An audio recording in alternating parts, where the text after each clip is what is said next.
Greetings, everyone. My name is Nivel, and welcome back to my Let's Play of Mega Man Maker. In this 148 general level live stream, I'll cover a combination of both Fierceman levels and levels I find online, primarily the former. However, before I begin, a quick run on the rules as usual. I'll be covering levels for about 2-ish hours, and before that, and before I transition over to the next phase, a brief explanation of what happened this week. If you've been in my Discord server or the Magwell Tree server, you already know, but here's a quick summary for those who aren't part of those communities.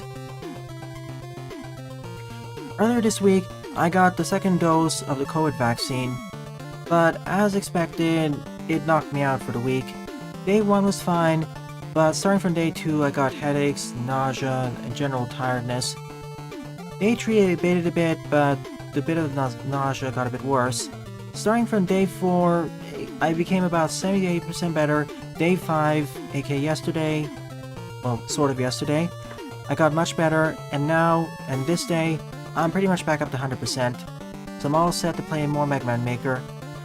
As to the Wednesday evening stream, which got scuttled, here's what I'm planning on doing. Next week, I'm going to be running 2 Wednesdays. I'm going to be running 2 evening streams. So that way we'll have 2 streams of Super Mario World. So let us begin with this stage. Logic Puzzle 1 by Natholt, with 185 plays and a score of 67. I mean 66. So welcome to the stream, Hyper, Iwumi, Pixel Boy, Jedok, Jaden, anyone else?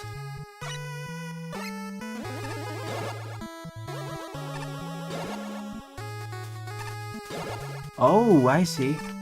I have to match the colors.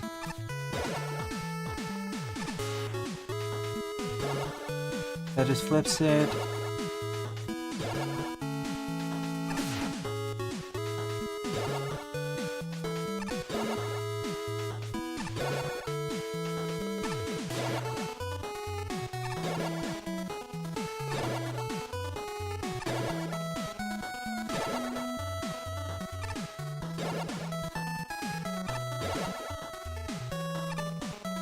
Morning stream we'll see, and that's glad to hear that, Iwumi. By the way, if you have any suggestions for the Steam Summer Sale for games under $5 to $7, let me know. Saints Row 4 I'm going to be saving for the winter sales because it's usually cheaper there.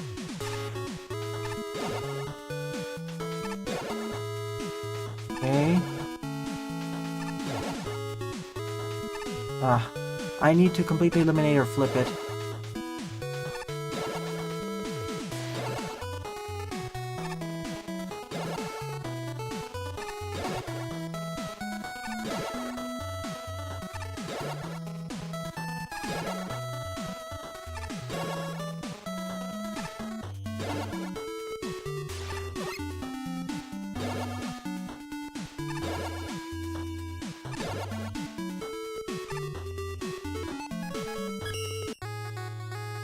Let's try this from the beginning. I need to match the colors in the same way. Easier said than done, though.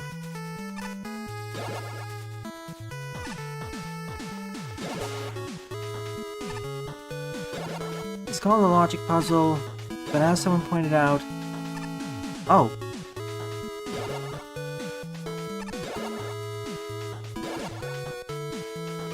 I got it to all blue for a moment. But I need the opposite.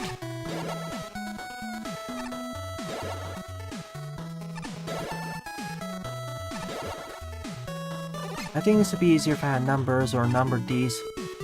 So let's do it this way. Let's say let's associate each red spike as 1, as in binary, and the blue ones as 0. So right plus 1 would be like 2 to the power 0, 2 to the power 1, 2 to the power 2, 2 to the power 3, and multiply which indicator by 0 or 1. Like this one would be, I guess, 7. Then 5. 6.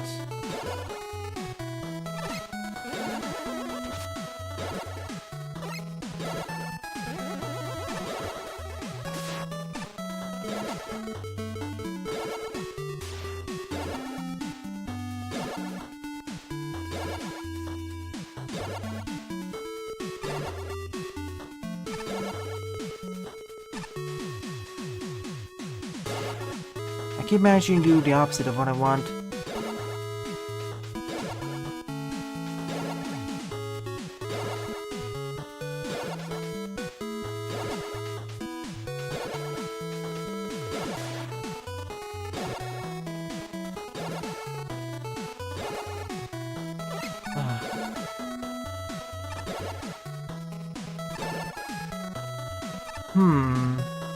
I don't quite get what's going on here.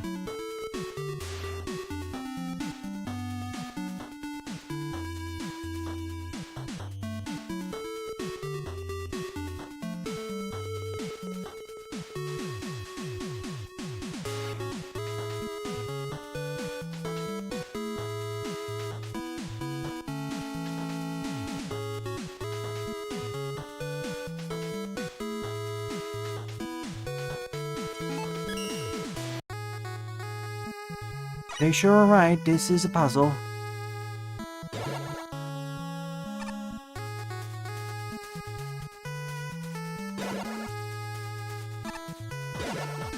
This simply alternates the colors. This sends me here. And here. And here. This loops back.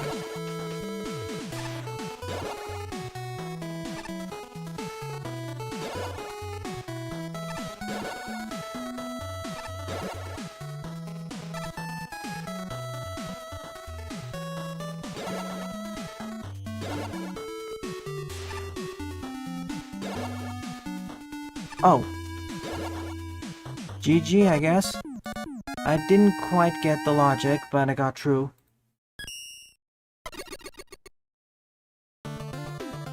I can see why I got a positive score. Once you understand the logic behind it, it's pretty intuitive. Second up is Cosmic Towers by TJ Smith 3, 34 plays, score 7. Cypherman is, I'd say, simpler, especially if you understand binary. Mighty Goose or Causing the Wild Masks. I'll probably favor the latter, as I already have at least one run and gun game I need to play. Hey, Proto.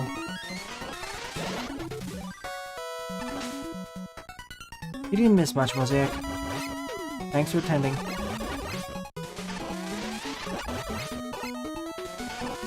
Can we start the next morning gauntlet?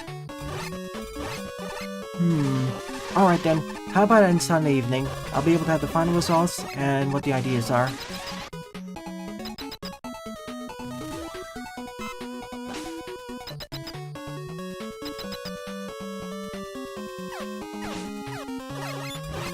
Shh.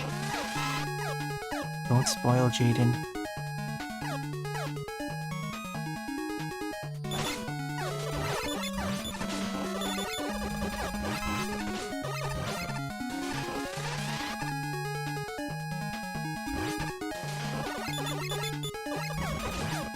Oh no, for the morning gauntlet, we're starting it up tomorrow evening.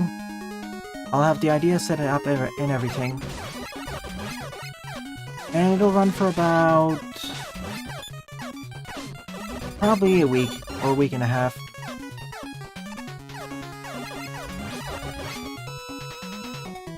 Most likely this Sunday evening to next Sunday evening.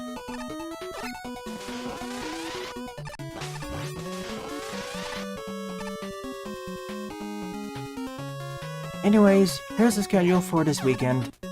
Right now is Mega Man Maker Morning Edition. In the evening will be the last part of Mega Man Colors. Saturday morning is you know what. It's already been teased many different times. And Sunday evening, Paper Mario 3D Land.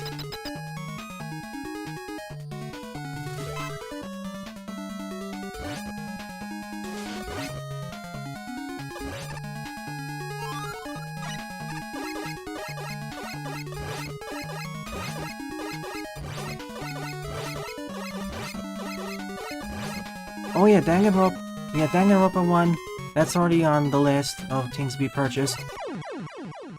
And I did notice the layer of spikes up there. anti-cheese threats.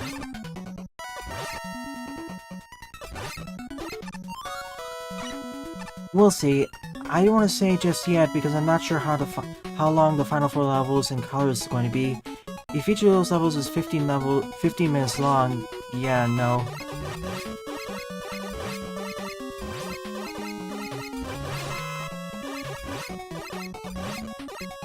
As for teaming, well, I'll keep the third one a secret.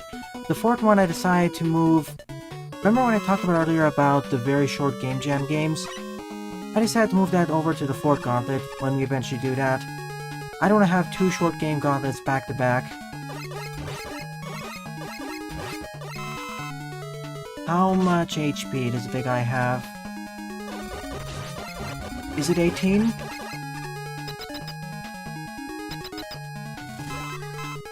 Yeah, I probably should make the...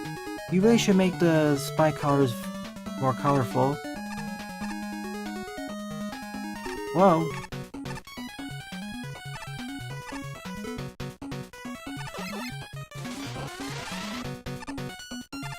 Ah, darn. It's off by 2. Nonetheless, that makes him one of the most durable enemies in the engine. Oh, what's the next team? It's a secret. I'll reveal it tomorrow. The fourth team I'm going to reveal right now, it'll be Game Jam games. It was originally going to be the third team, but I decided to push it away because I don't want 2 teams whose main purpose is very short games.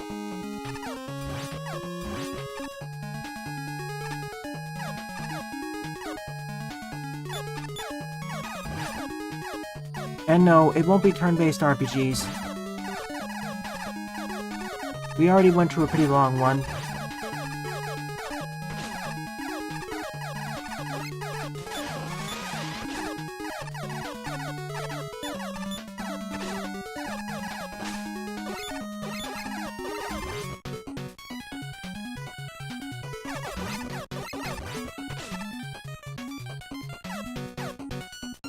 If you've been on the streams for long enough, you already know that. You probably already know it.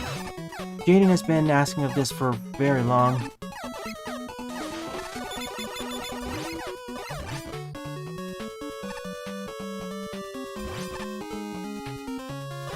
I decided to push it away because it's one of those games that requires more strategy and I need more practice. On higher difficulty settings, this game does not mess around.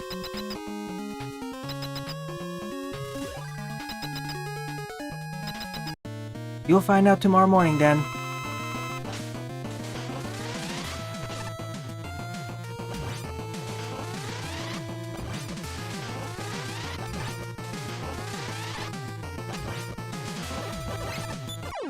And this level simply existed. The first letter of the game starts with S.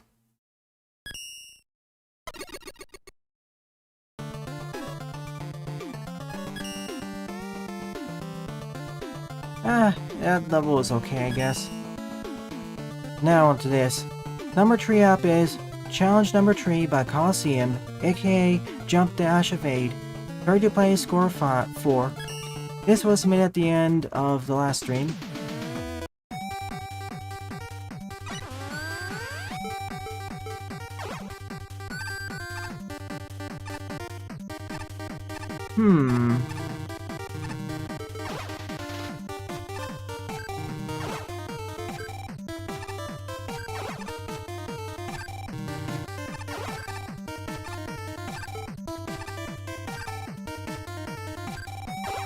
Oh, I get it, I think.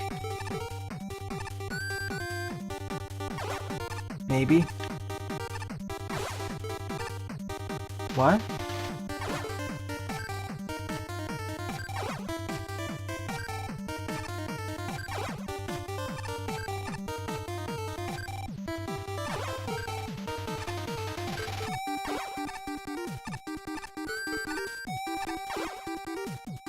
If you know the answer, please don't reveal it until tomorrow morning.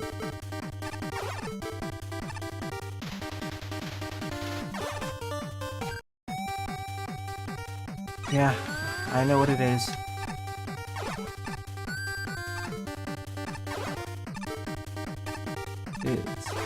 This is gonna be a...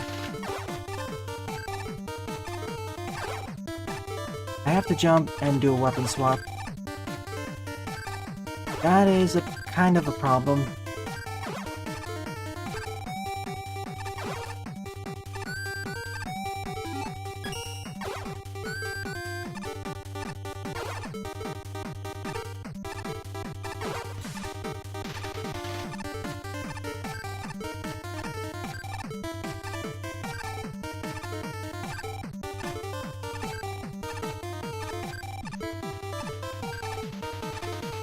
Huh?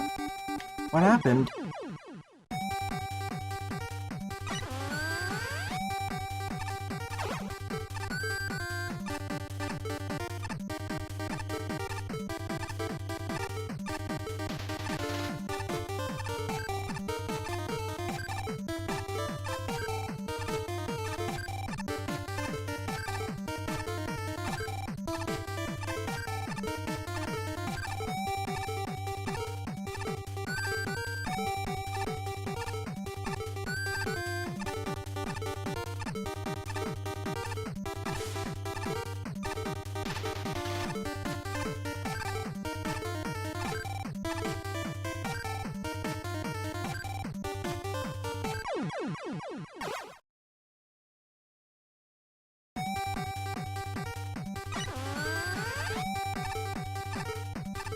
I'll give it one more go and then use the level editor probably.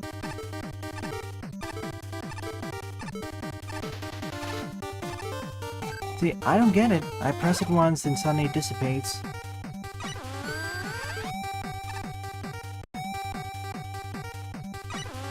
It must get pressed. Oh no, I see the problem. I have to press all three buttons at the same time, otherwise I can't time it properly. But if I do the weapon, if I try activating the weapon while item 2 is still there, it will not work.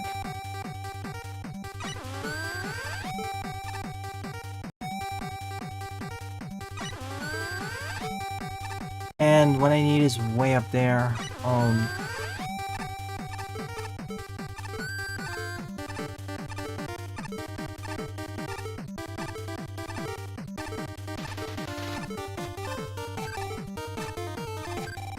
I get the challenge. I just don't like doing it.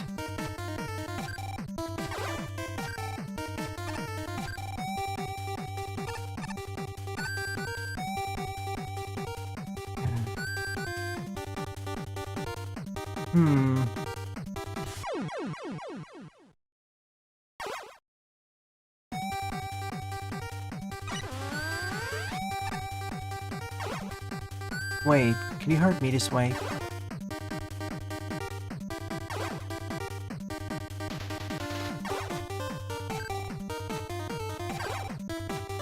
Yeah, I don't think I don't have the mechanical skill to pull this off. I'm gonna try one trick, and then afterwards I'll just use the editor to showcase it.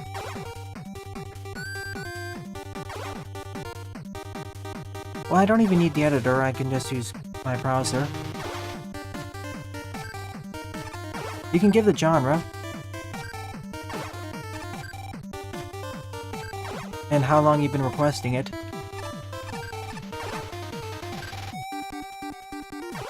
Oh yeah, it's also cheese-proof. They know my tricks.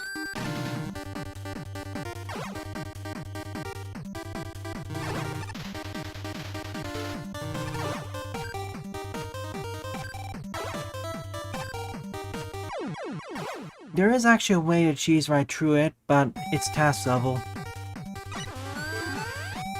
Yeah, I'd have to set up a macro for this. There's no way I can do this. Well, there is, but it'd probably take another half an hour. So I'll exit this.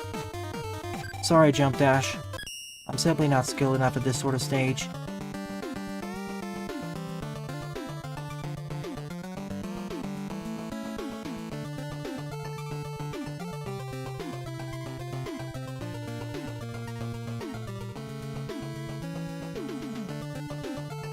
By the way, here's the stage.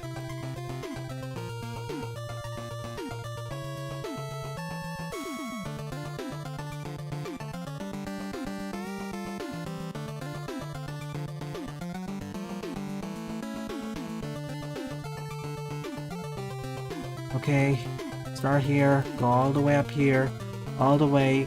Here's the key. Use it, drop down, open the gate, and you're free. Hi Sylveon. I won't upvote or downvote it, but definitely not designed for me.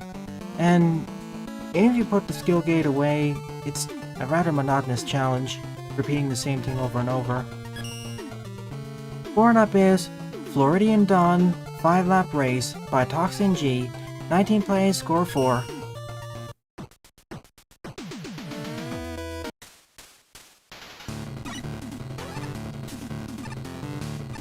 Okay.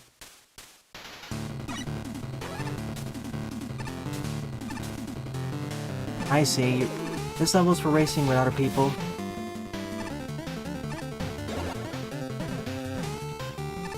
But you have to do it 5 times in order to get everything you need.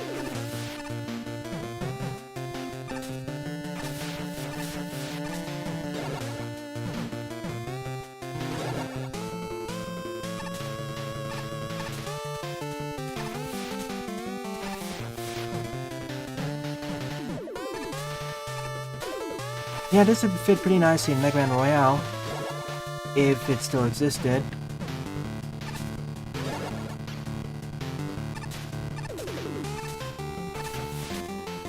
And it's not that difficult either. It's not like there's spikes or bomb and spits everywhere. If you're a beginner to racing, like in the Kaizo races, this would be a nice stage.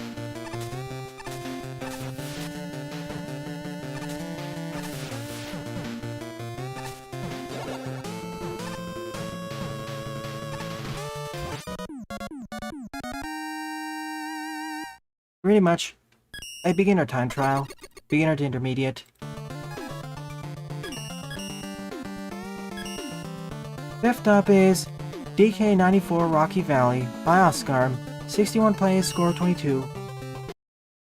There are more, Jaden, but they're too old to be run properly.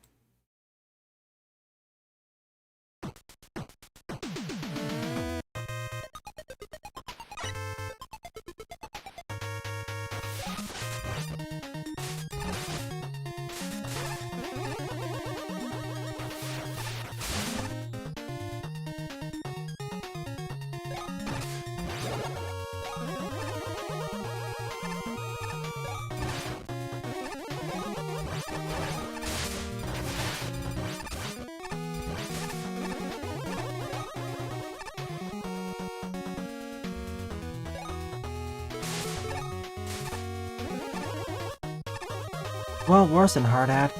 At least with Hard Hat 1 I can run it in my system, but because the earliest KWRPG games were made in RPG Maker 98 or something, I can't even run them. Most computers can't nowadays. Gee, thanks.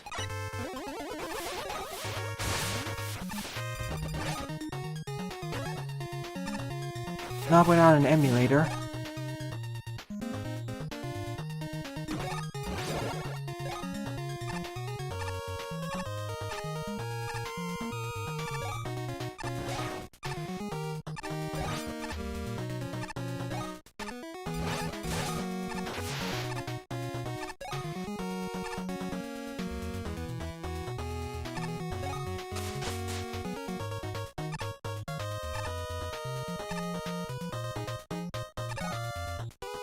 Yeah.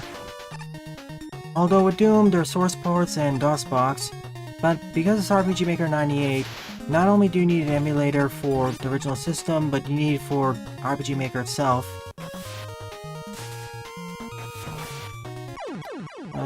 This jump. Fall. Hey, Patio. This is gonna take a few times to get through that. I can't see ahead what the spikes are going to be.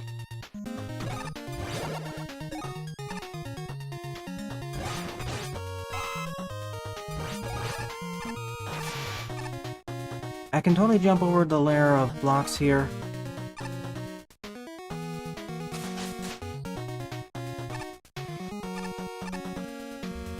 I did, Jaden, but I won't say anything more. That's 3 hints. I could give the full genre and it'd be pretty generic, but anything more and people will probably figure it out.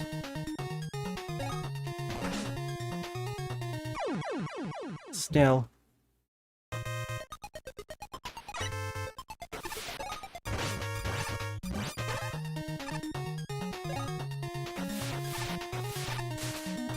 I haven't checked the Discord yet. I will.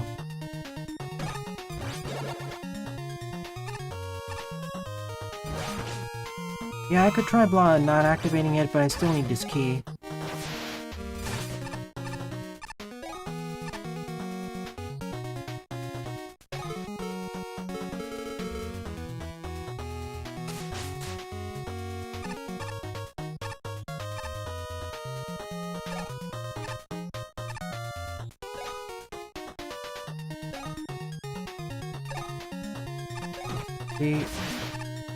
I need a key in order to get through that.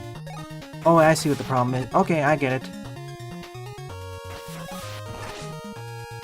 Come on, damage boost me.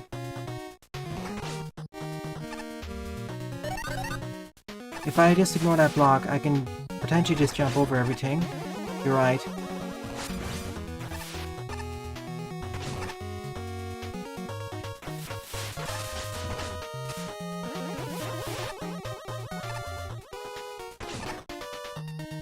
It's a recreation, and I get what the issue is.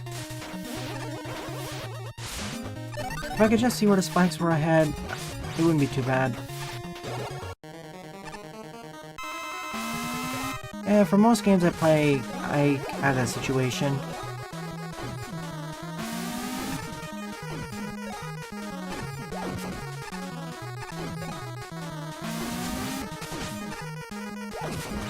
Fine, not DK.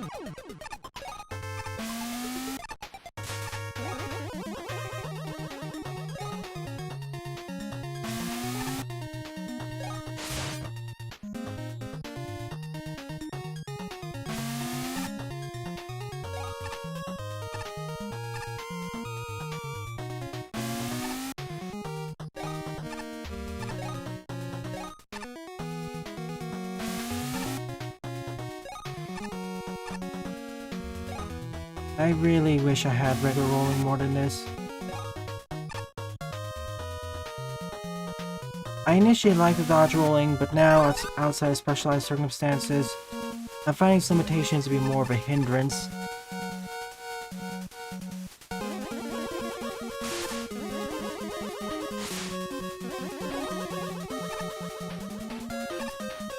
Well, bye then, Jari.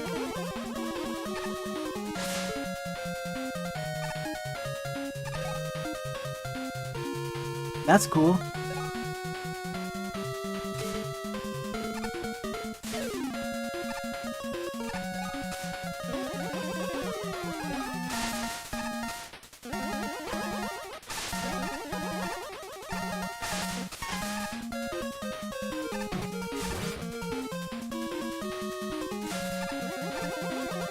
Indeed they are. Very cheesable.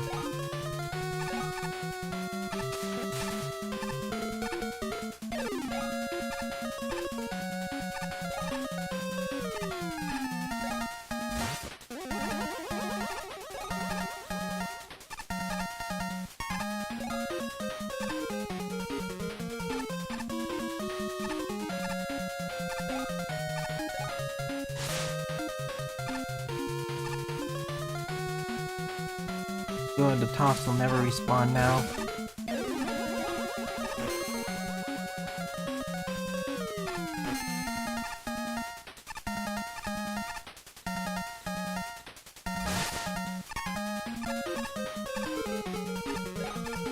Do I just need to wait here? Skellboy was okay.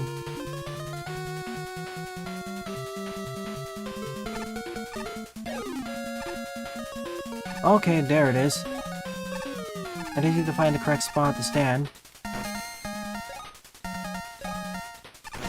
One of the issues in Mega Man Maker is that he can't increase the spawn distance, and usually things off screen don't spawn unless under special circumstances.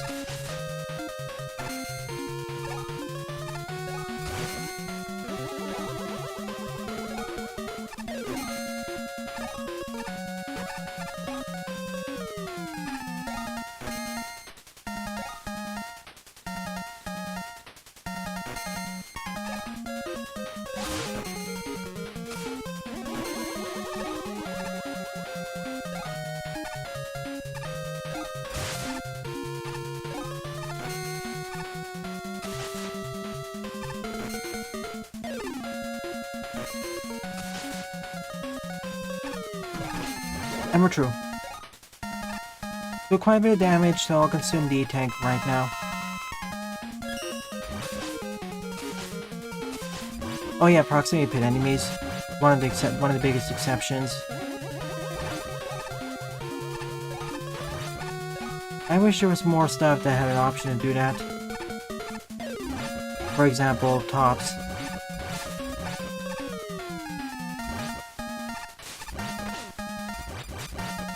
Or even the footholders, to be fair. Super Kill Boy still, I'd say, holds up.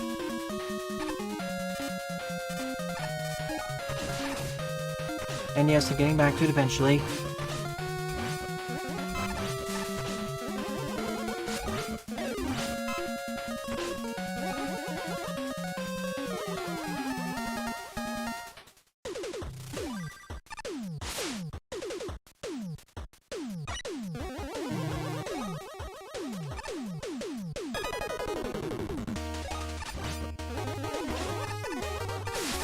Nice! That's nice to hear, Iwumi. We'll be looking forward to that. Most likely with better scanning quality, too.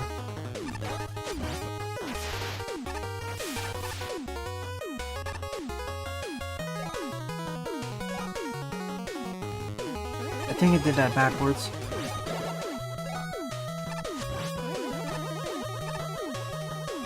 Yeah, if possible, use crash lifts.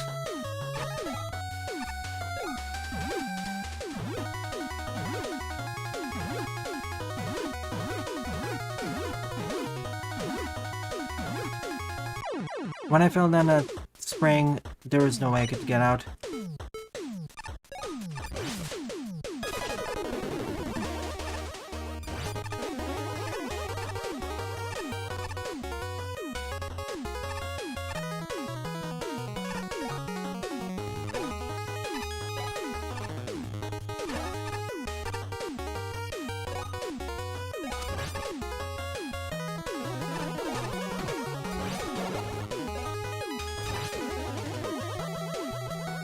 Let's try that trick again.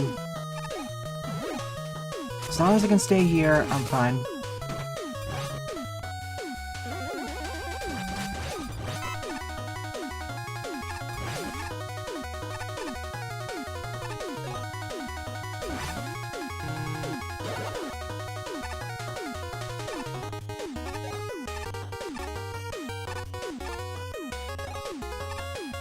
And there's enemies that have infinite Y-axis. Because they're spawners.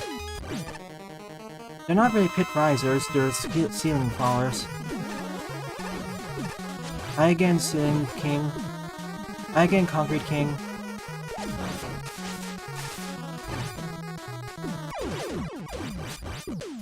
Thanks for a heads up.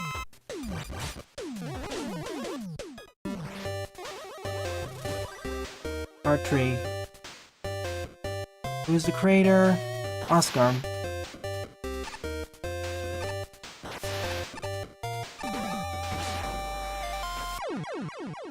Oh.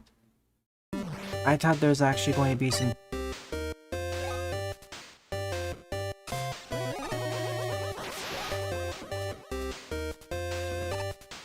I like lots of styles. Just pick the one you like the most.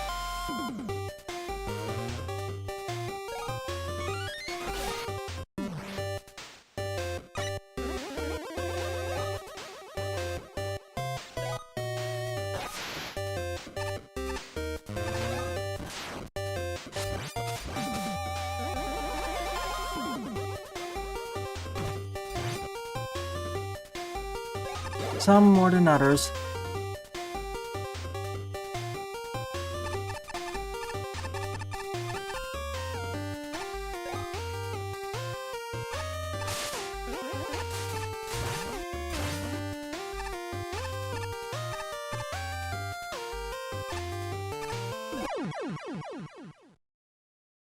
Garatane was holding left.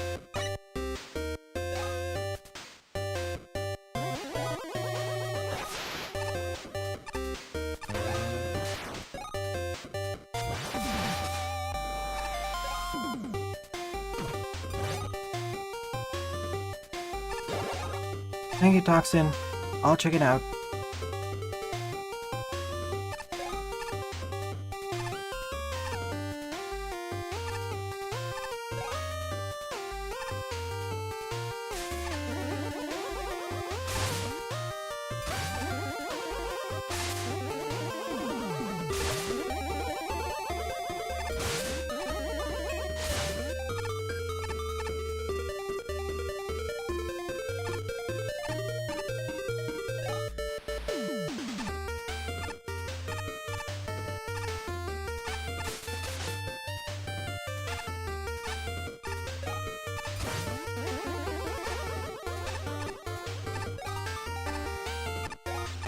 Wait a minute.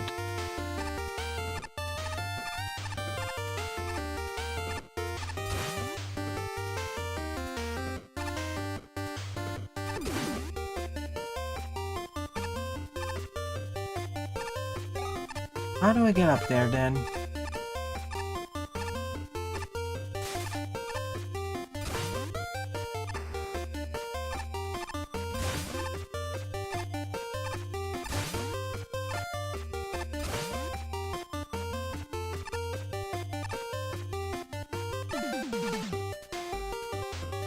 Nope. What I need to do is somehow get...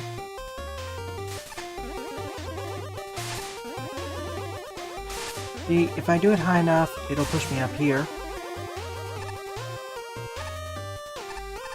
And doing it on the left side is extraordinarily risky too. I need to get one of those blocks down there.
Okay.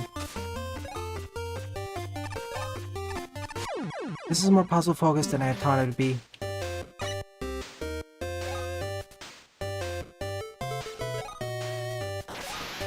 Compared to most of the other levels of this series. A very simple answer, but I'm not getting it right now.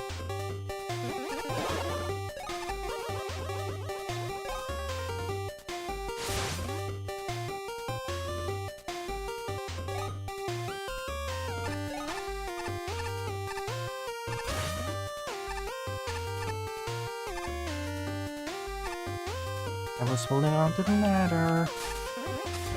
Mega Man Maker is not helping either.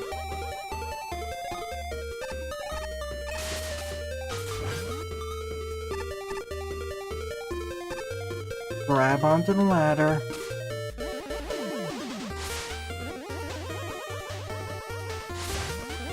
I just have enough space to drop it down, I think.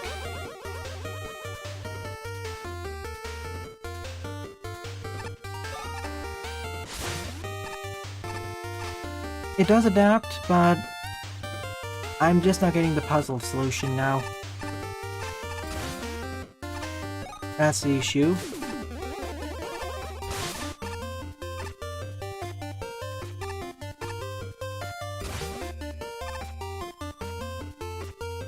Also, if I activate the switch here, I'll get crushed.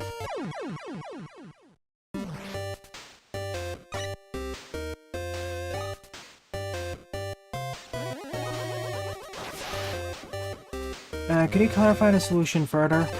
I got one of the blocks on the ground. Is it the other one?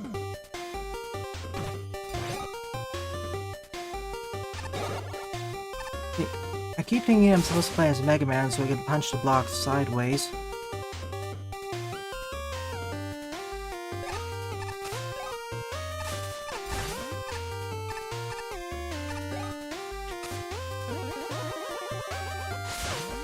Okay.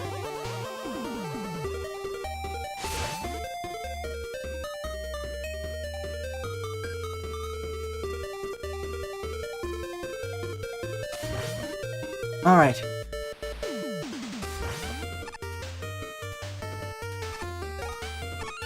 Now I get it.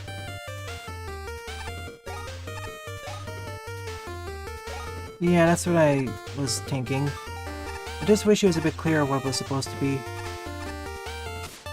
The argument of artistic integrity makes more sense in our context, but I wouldn't use the argument here.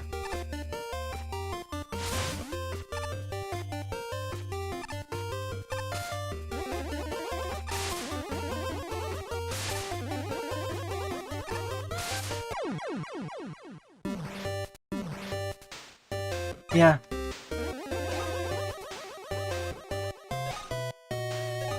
Some tweaks I'd make would be to make it a bit more obvious there are spikes down there. Or just remove the oil.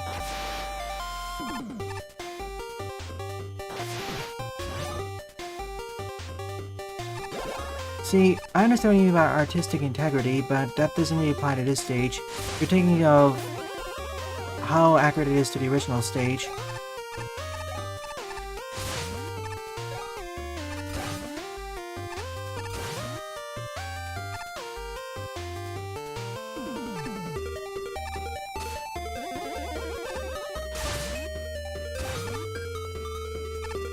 Yeah, we're true.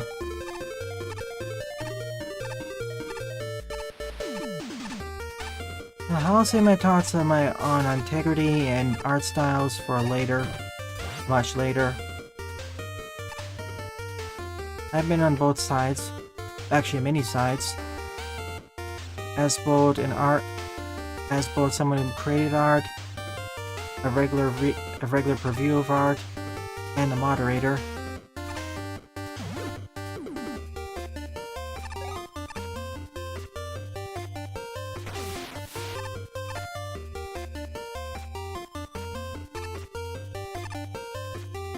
Or to put it another way, as an artist, a critic,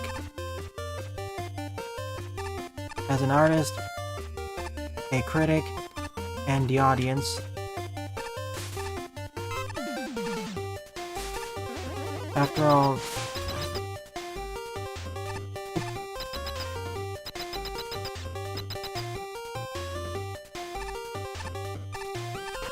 not all art styles are for everyone.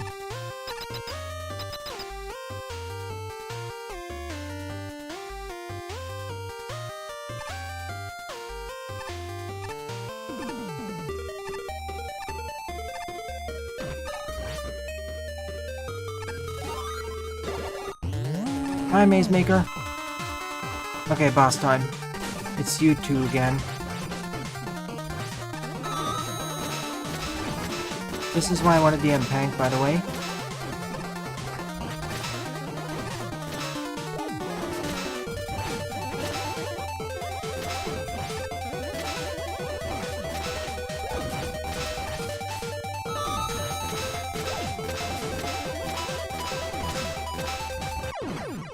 The moles seem dangerous, but they're actually less annoying than the bird dropping those rocks. Oh, that's the bomb spit. Yeah, this is easier than that one.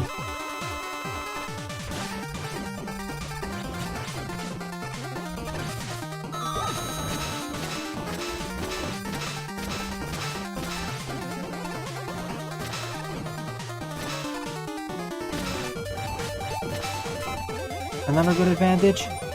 The moles actually drop pickups.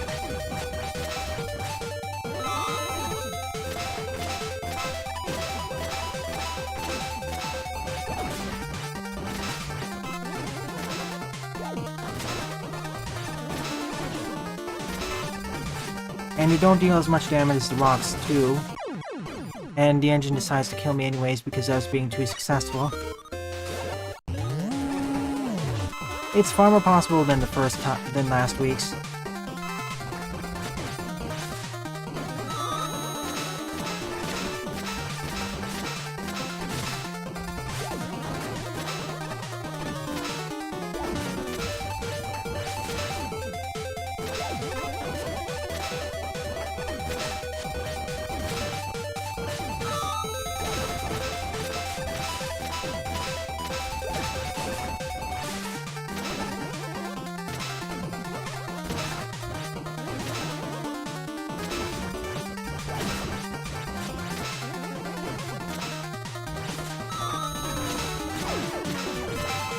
Okay, one down.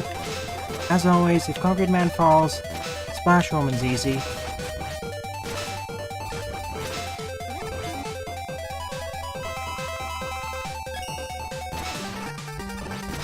I just want to get up to her.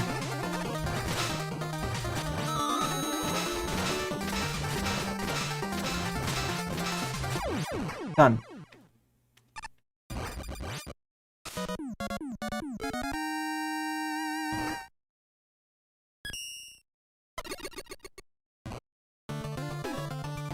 Yeah, 2 screens need some reworking, I'd say. Let's see.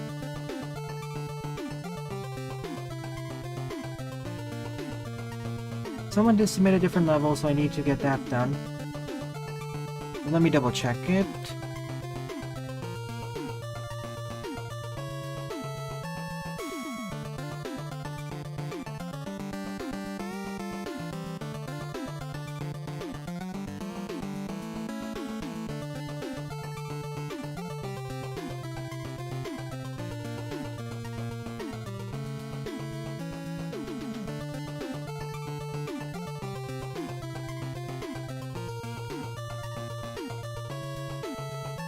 In fact, so let's bring it out.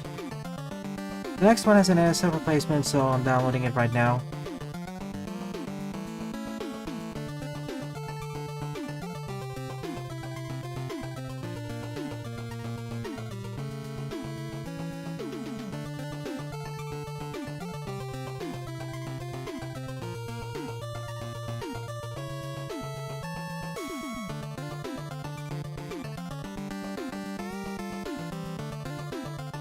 Okay.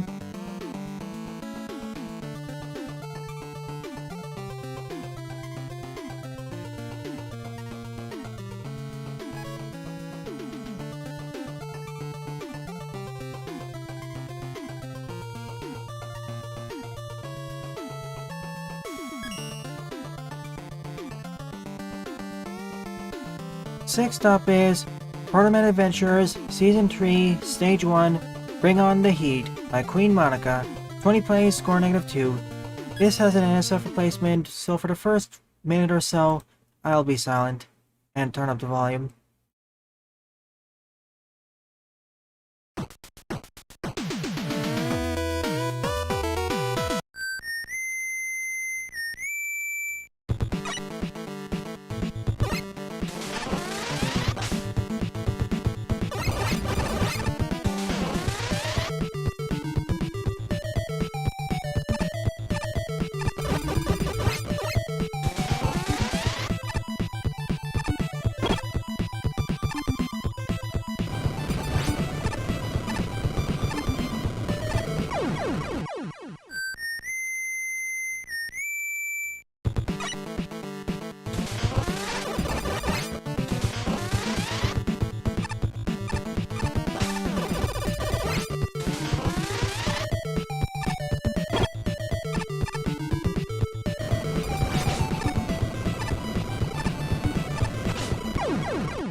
I don't know about you, but the NSF sounds a bit quiet relative to everything else. And yikes, that second screen or section. I'd probably ease up on that a bit. Remove the tackle fire swarm maybe. Move it to the second one. And move it to the next iteration of that.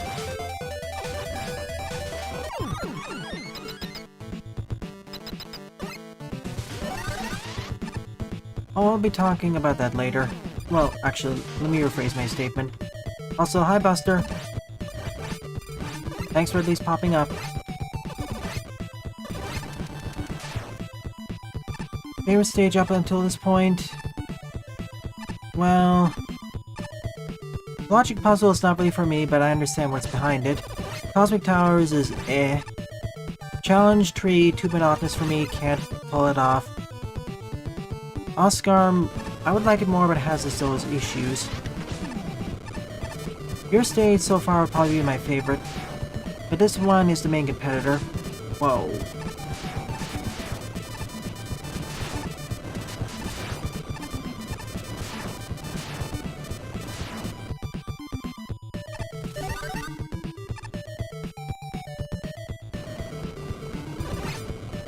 It's not really a dilemma, it's more like a different opinion on what it is. Again, a game playing safe isn't necessarily bad, it just limits its max potential. When we say playing safe, we mean that treading the same ground that many other ones have tread so far. And when a game does that, it better make sure that it executes on those ideas fairly well. Otherwise, why not just play those games instead? Especially if they're cheaper. It's when they take risks you can excuse poor execution.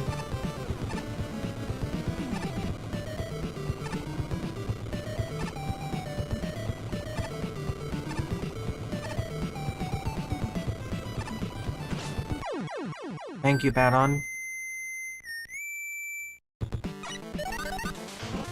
I'm going to separate the terms playing safe and easy difficulty, or for beginners.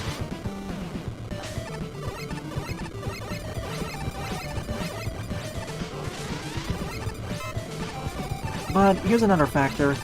If you played a lot of games in that particular genre, or seen those tropes used over and over for hundreds of times, then yeah, games that play it safe will seem boring to you.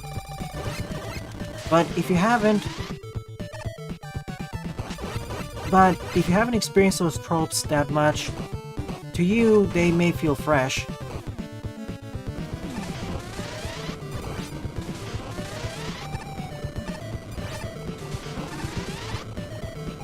As fresh as the more experimental stuff.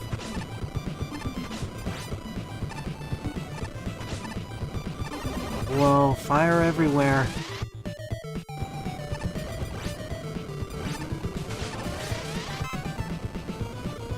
And I can't deflect them either.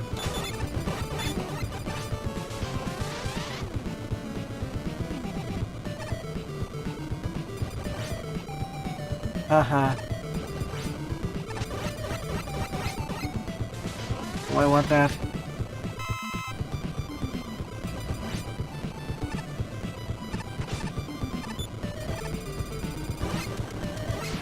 I think that's... See, Game of Thrones is a bit of a special case because in many ways it does reuse the box standard fantasy tropes, but the way it twists all of them to make it for a far darker experience, that's what drew readers in.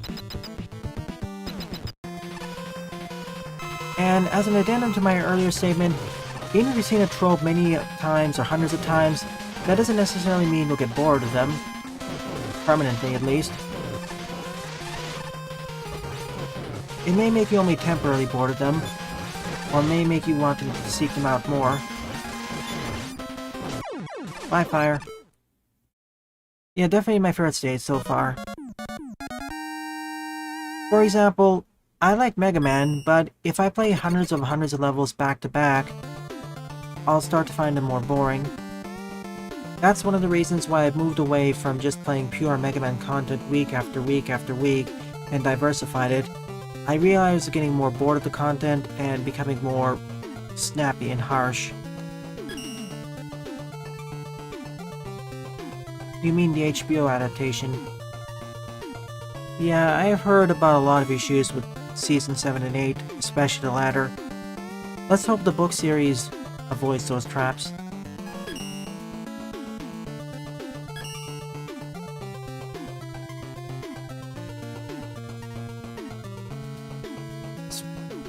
As an adjacent... well, I'll get to that. 7th up is Mega Man Frontier Special Stage by Lunar Chris, with 29 plays and a score of 9.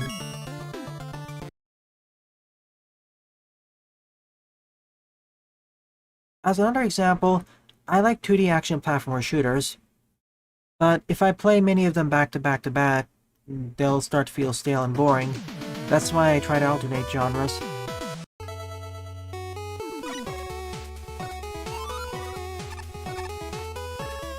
I'll pick up an E just for safety.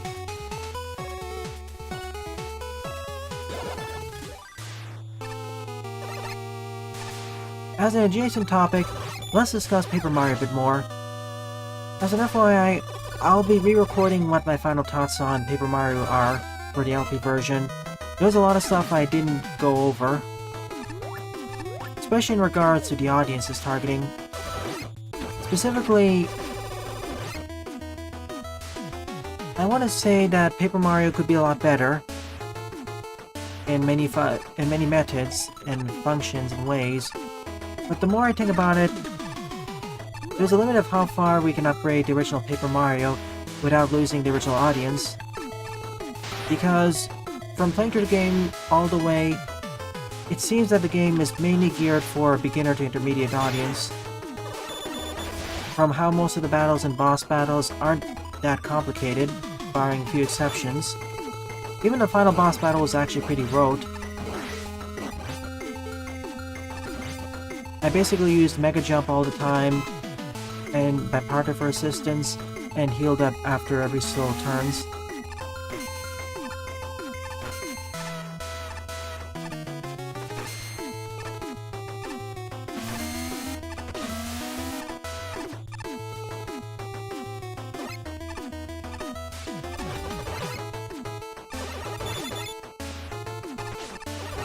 A game being designed for beginners and intermediates is not bad, but it will limit the design and execution in many ways.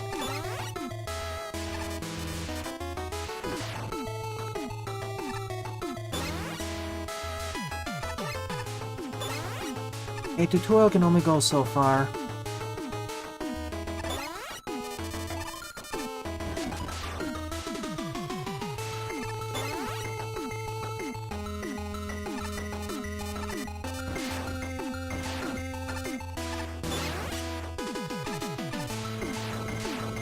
Of course, for the sake of argument, we're assuming almost unlimited budget, or a good amount of budget.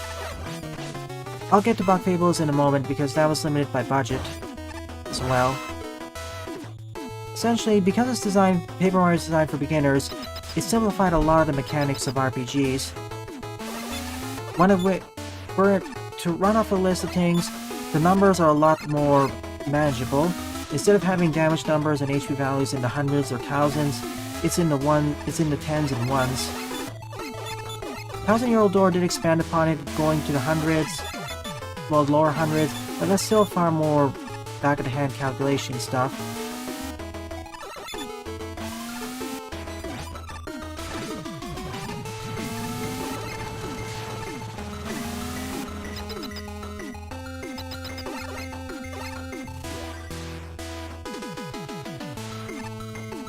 Also, the combat system doesn't really have that many attacks.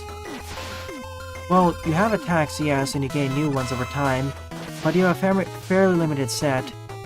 Also, you acquire usually new attacks via badges, and because of the badge system, the badge point limit, you can only have so many of them at once. Or in my case, only one special attack from Mario.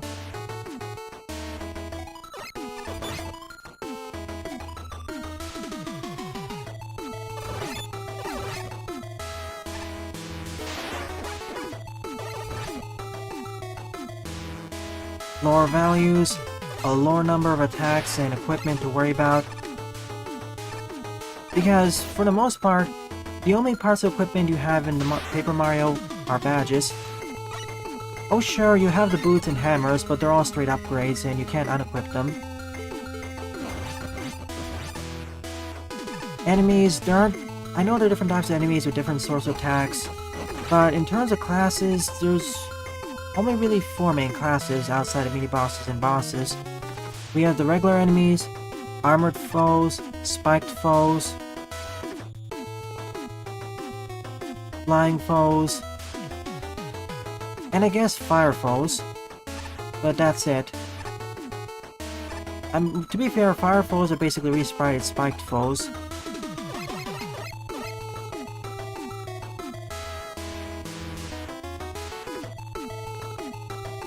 Again, that's not a problem. Again, the way it's designed, especially executed, it does it fine. Intelligent Systems did a fine job at that, but it is limiting. But by having only those 4 types of enemies, it helps players keep a better hand on what to experience and what to expect, because in many other RPGs, especially the better executed ones, you have to worry about 8 to 16 types of enemies by, for example, the endgame. Whereas for Paper Mario, it was only about 4 or 5. Even for party members, it was kept simple.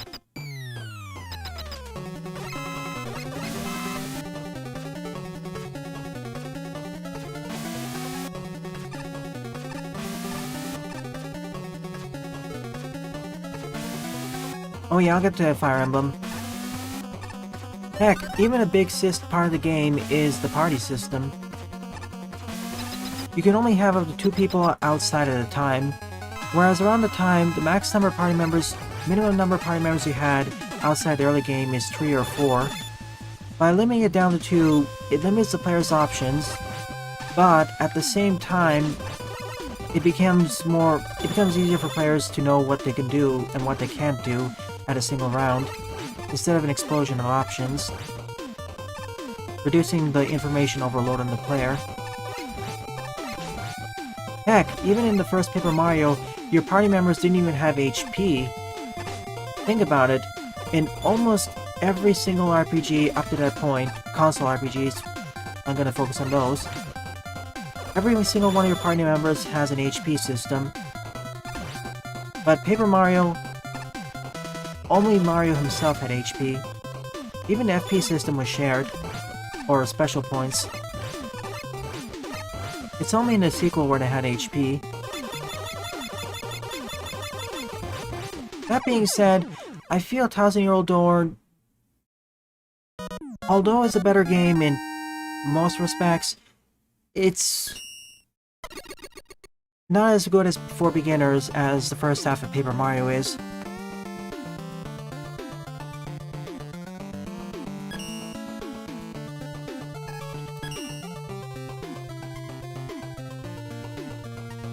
That being said, it's more engaging and better for intermediate players. That's one of the criticisms I have for Paper Mario. It starts out good for beginners. I'll give it thumbs up for the first 4 chapters, but for the last 4 chapters, it needed a bit more complex. It needed more complexity to keep players more engaged, especially for chapters 6 and 7. Also, Spykel got the short end of the stick.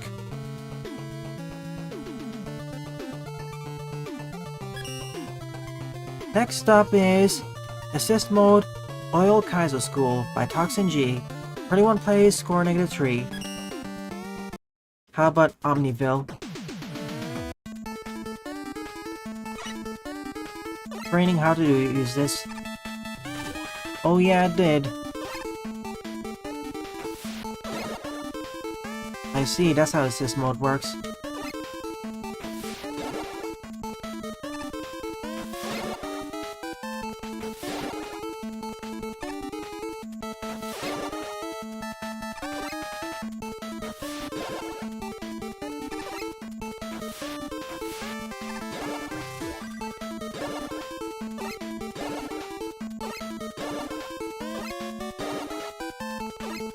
Come on, I need to do the double jump. There. Oh yeah, it did.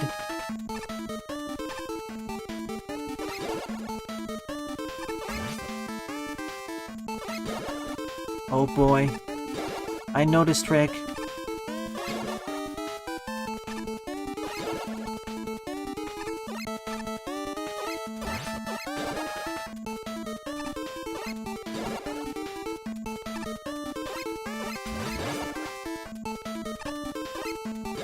This is a painful one to pull off, but it is doable.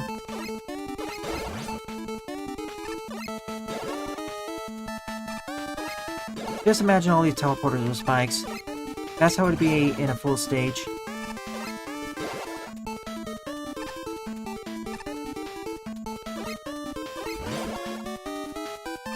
To take a brief detour, Super Paper Mario, I understand why you went for a different style, but the issue is,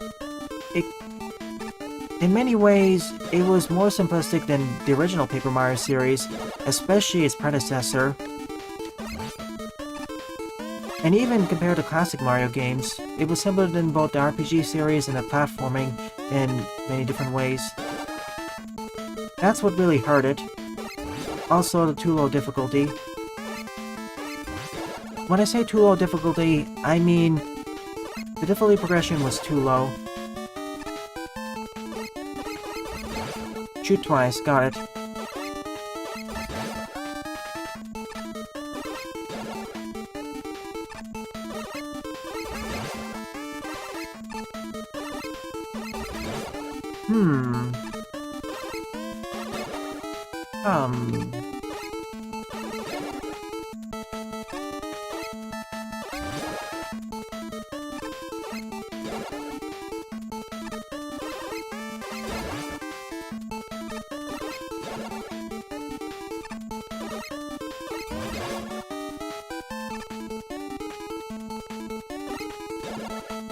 Oh.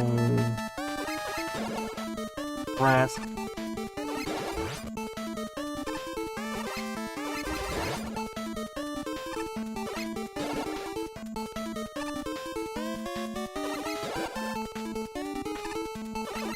Let me guess, one on the left side, one on the other side.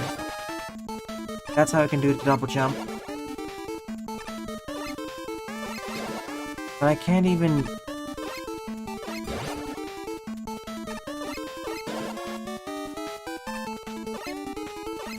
I need to get enough vertical height to even reach it from the right side. For a platforming RPG, you can take it much further.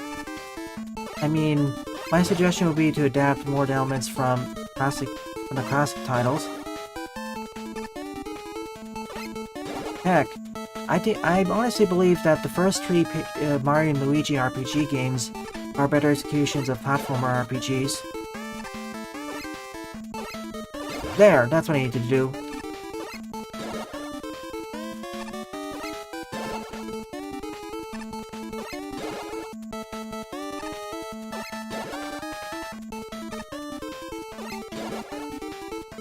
Yeah, for example, that's a good example.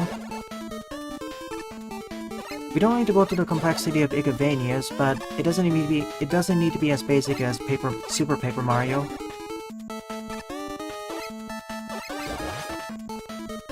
I would love it if I can get there.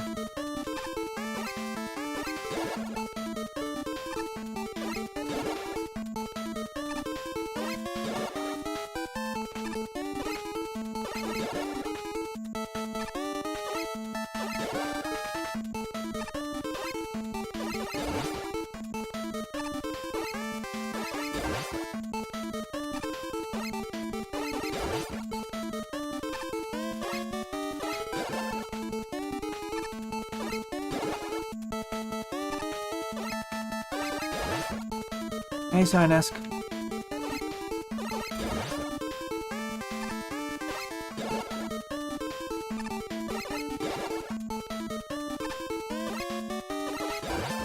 I can't be too close to it when I activate it, but I can't be too far from it. I have to shoot the glob, land on it, get to the other side, jump, shoot it on the left, get on it, jump. Easier said than done though, especially at this time.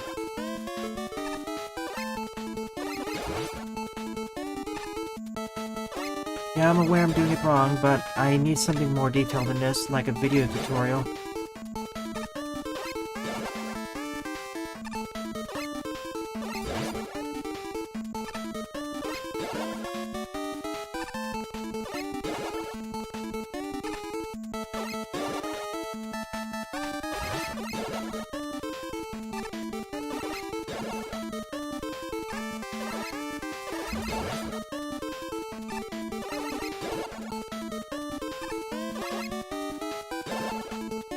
Shoot it twice on the left side.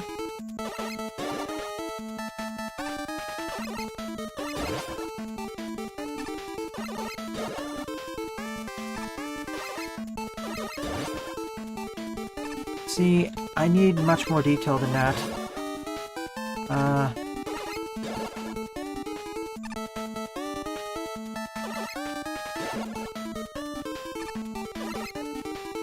I don't see how shooting it twice is helpful. I'm getting the same results as before.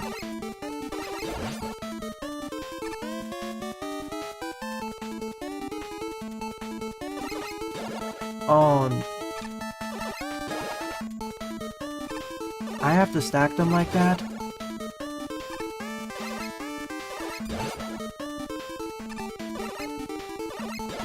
I can't really if I'm on the bottom one, Yeah, I need something more detailed than this. I probably need a video tutorial. I don't see how I can follow that instruction.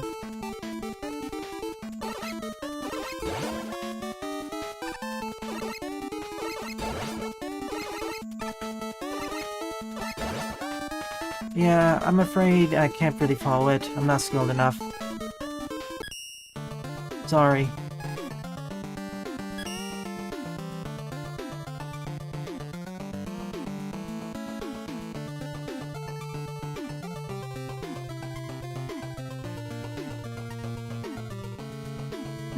Let's see.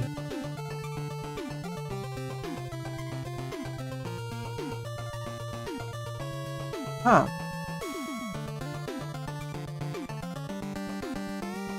Well, my level queue is empty right now, so let's check out levels from the most popular queue.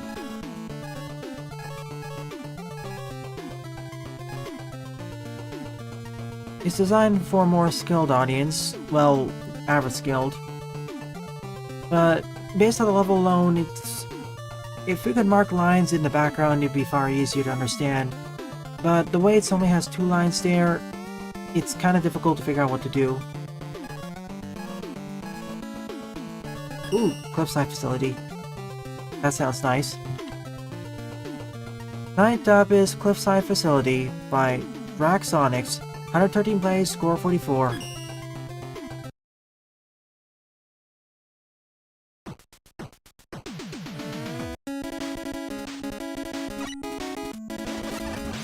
Yeah, if I was more skilled with that, those 2 lines are probably what are all of what I needed, but right now I need more than those 2 lines.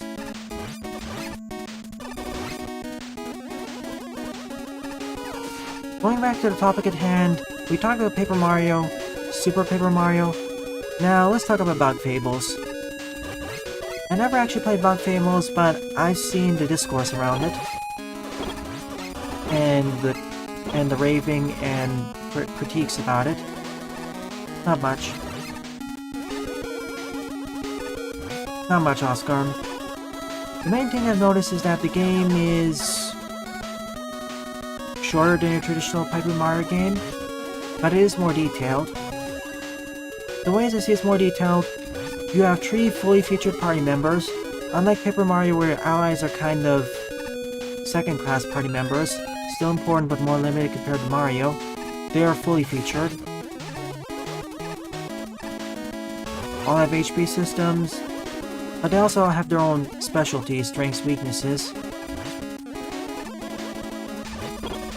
But it only is basically 7 chapters long, instead of the usual Paper Mario game being 9 chapters long. Prologue plus 8 chapters. It does have a post-game though, so there's that. And it does iterate on the ideas of Paper Mario further. Boss, ignore him.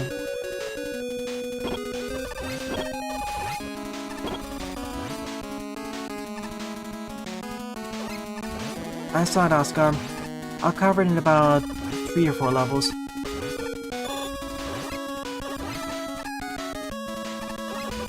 It's always from BigFalls.com, by the way. Did you notice? Never from another site.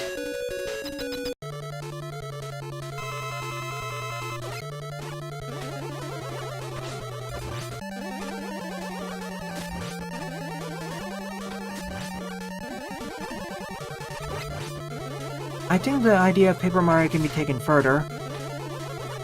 but it's going to have to kind of ditch its original audience, or force them to go for a game that's more complex. Remember, the Paper Mario series is designed for beginner to intermediates. You can make it more complex by increasing the party size to 4 or 5, adding elemental attacks, increasing the variety of enemies, etc., etc.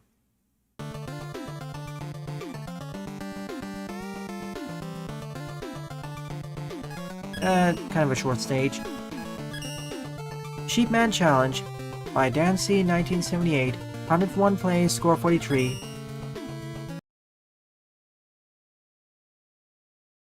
For example, now you have underground enemies, I think.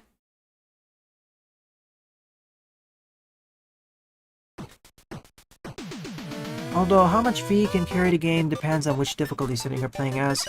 On harder modes, not so much.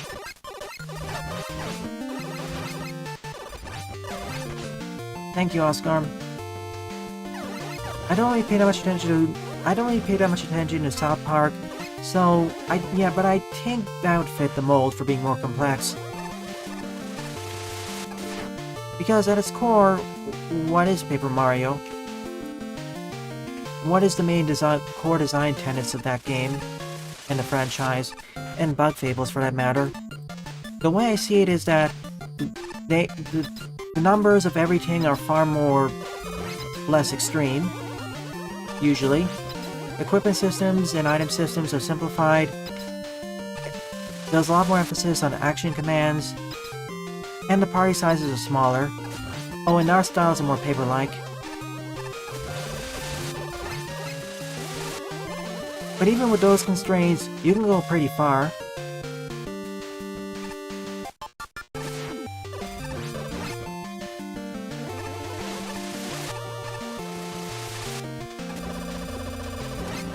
The question is, will the audience follow?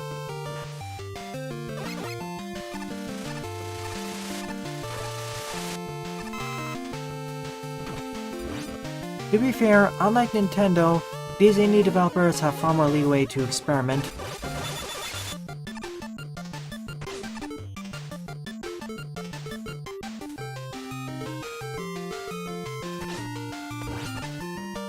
And when I say Nintendo, I'm including the individual developers too.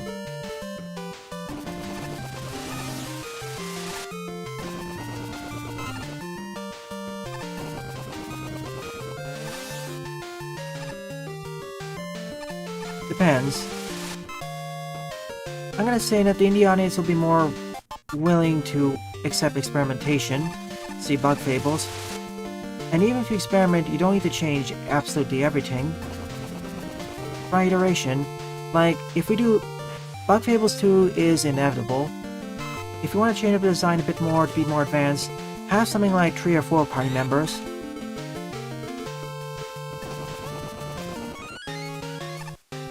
Or do a combination of what Bug Fables did and the Paper Mario series did. That is, the active party size is smaller, but the total number of party members you have is far bigger. Like, in the next game of Bug Fables, we'll have 3 active party members, but the total party size would be 5.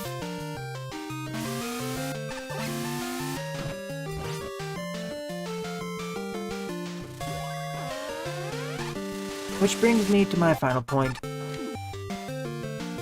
One of the biggest reasons the Bug Fables had polish issues and some limitations with length is because of budget.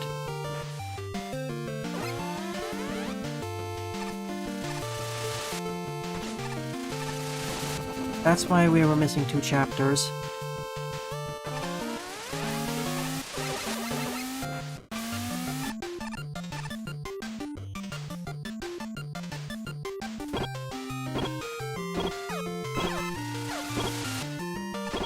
Better player experience?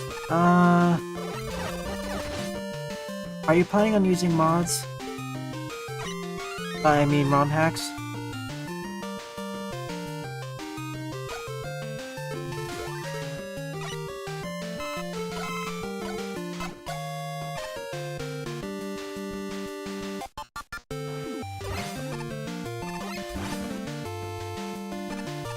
Oh, just a base game? Well, either, I guess. When I eventually get around to playing Zero Mission, well, I'll be using MGBA, of course.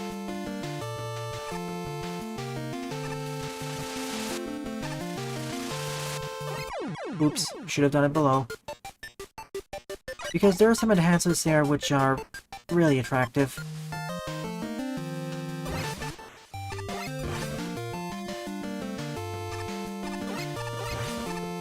They probably think it's just a demo, so...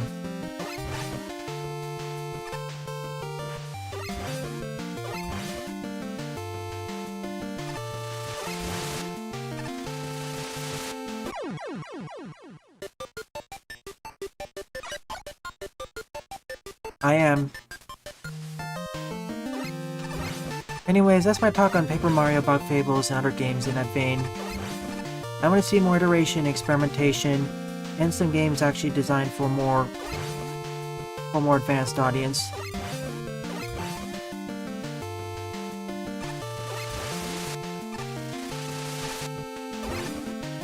Oh, that was a close one.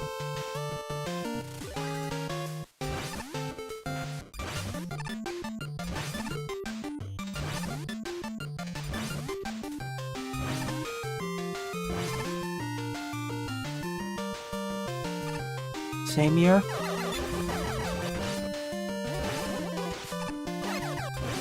Sure, I'll take a look.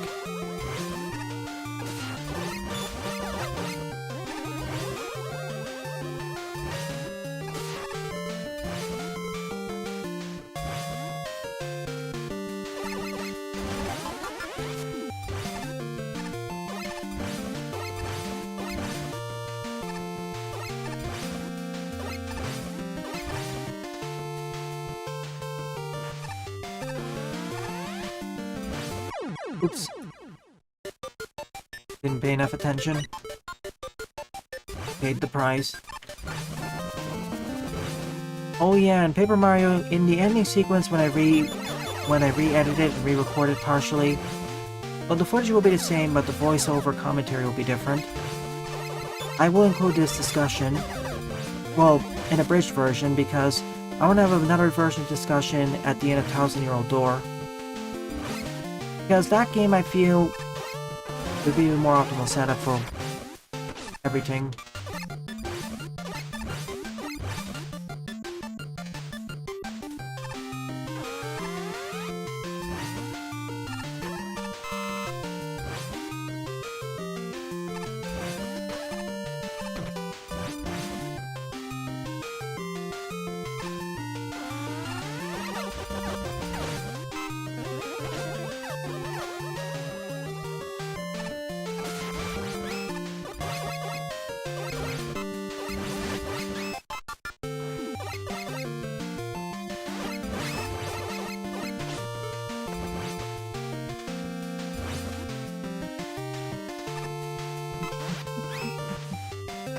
All the levels I've played so far, this is actually my honorable mention. I like the design of this. It's one of the levels on the most popular queue which actually has substance to it. And feels like a somewhat thought-out level.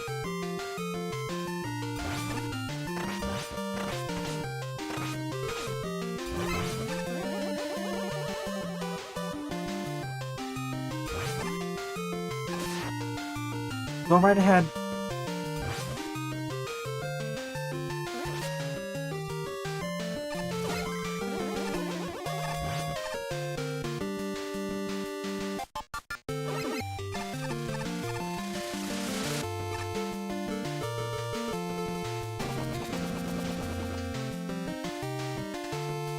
Not really good, but at the very least decent.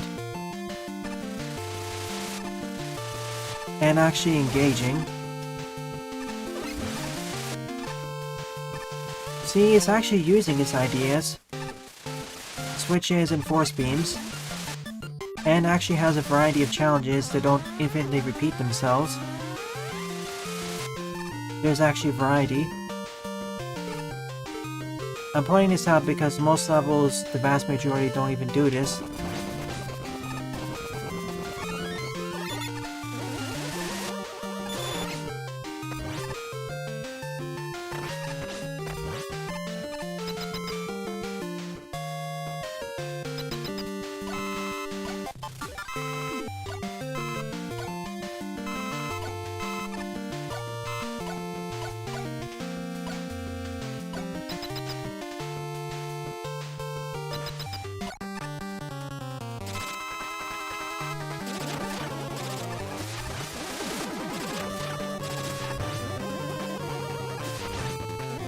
Too bad the boss battle's too easy. Oh well.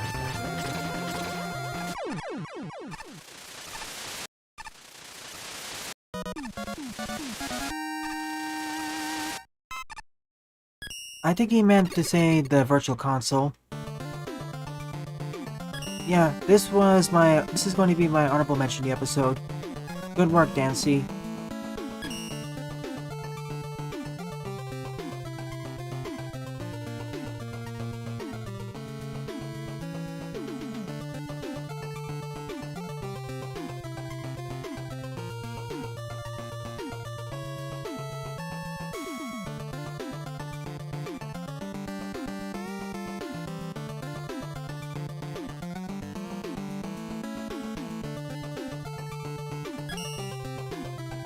Bass, Assist Mode, Proximity Detection, by Toxin, 9 replays, score 40.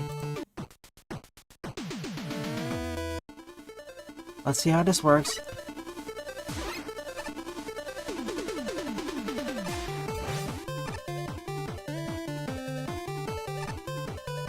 That little fireman jumping for joy.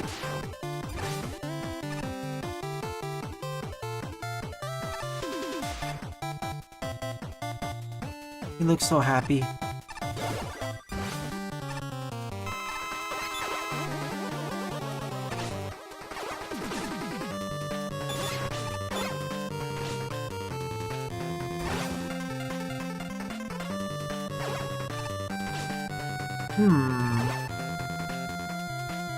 I need to activate the switch. That's actually a very cool idea for a boss battle. Not gonna lie.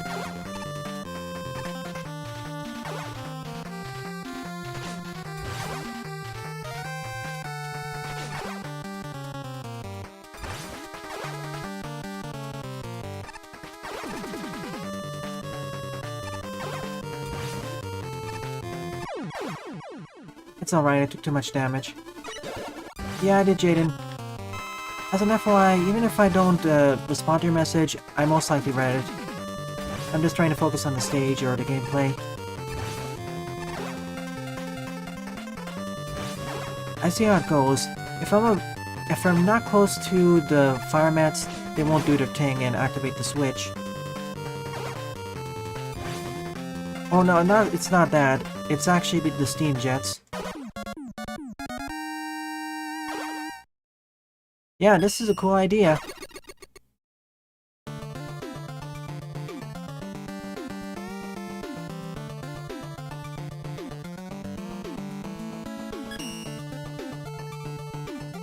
See you, sign.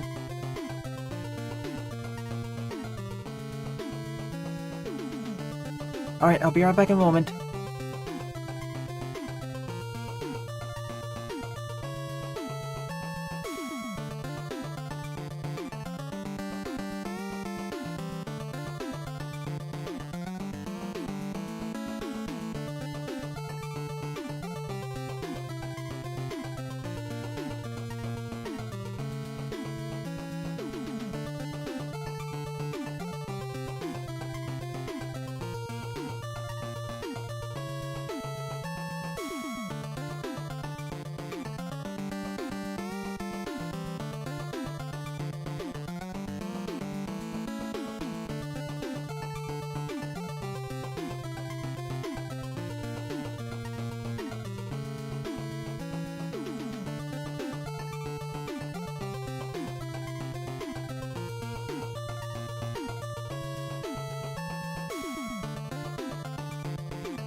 And we are back.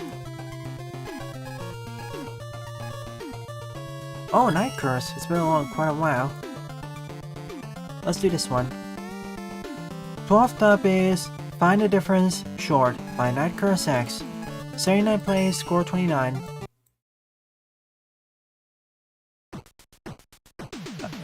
Who's Corey, by the way?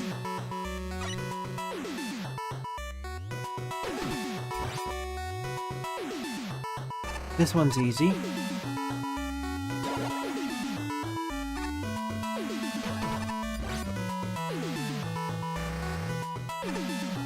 This one, slightly less.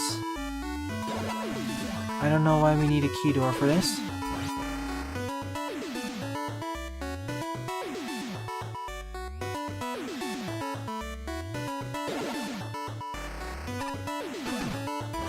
I've heard Pixel Boy.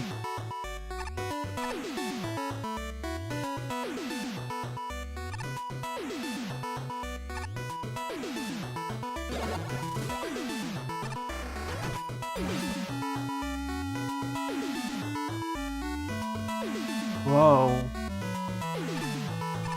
Which one was the one that's... middle? No, it was actually the left one. Oops.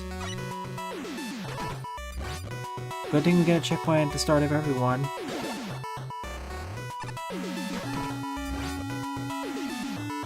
Yeah, that's different. For a moment there, I was worried it was a trap.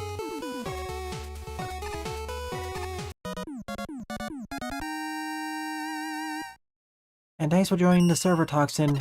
Now I get what you mean.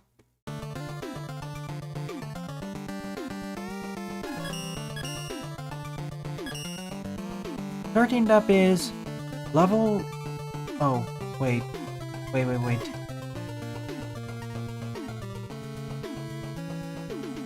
Hang on 1 second.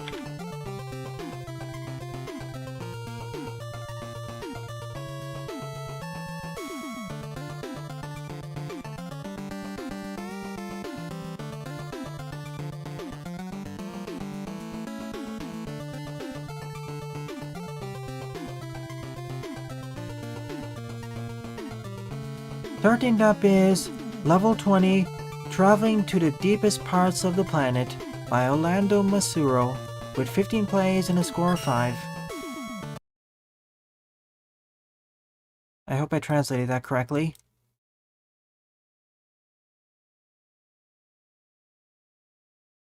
An alternate way of translating would be level 20, Traveling to the Deepest of the Planet, or Traveling to the Planet's Deepest, or Traveling to the Planet's Depths.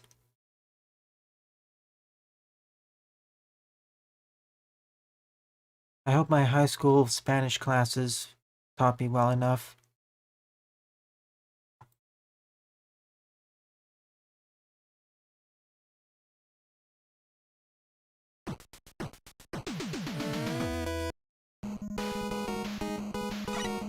They mentioned it's kind of an exploration level, but let's bring out Bass. That bug is cheering us on.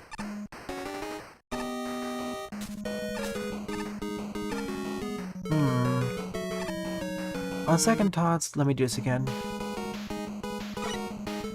Why you may ask? Because keys. Now Bass can get out.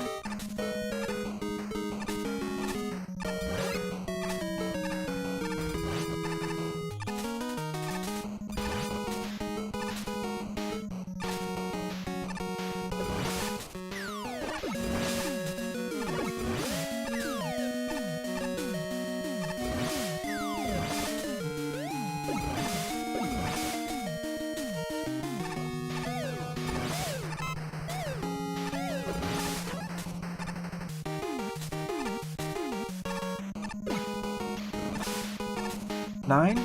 That's good. I thought I was 70% accurate.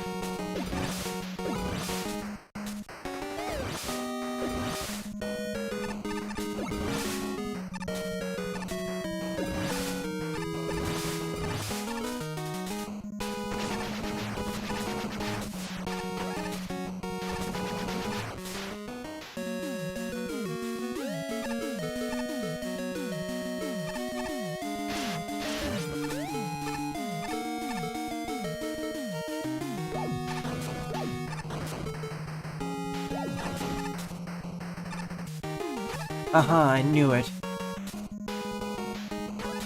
And this wasn't actually necessary anyways.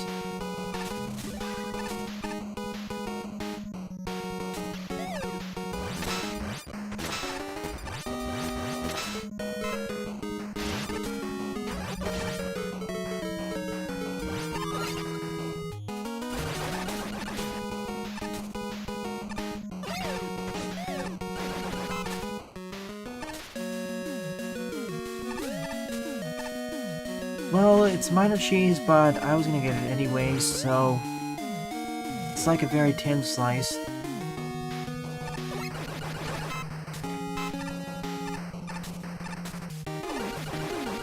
On the note of tonight's stream, depending on how long the levels are, I may in fact start Paper Mario 3D Land right afterwards, but only for about half an hour. If that's fine with you, then we'll do it. I'm really looking forward to that game.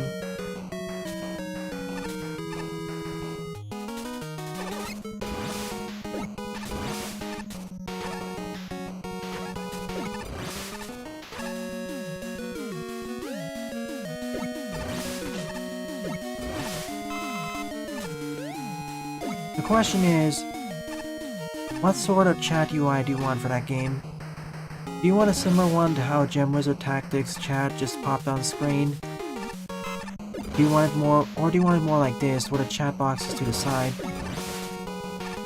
I prefer the latter for that sort of game.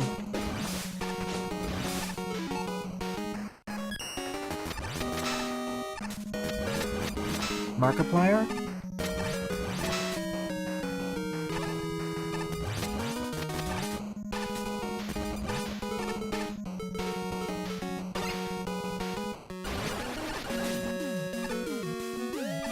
Essentially, I kinda prefer the former if there's few chat messages, because then you can see most of the game window.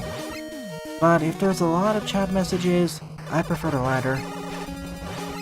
Otherwise it gets kinda distracting.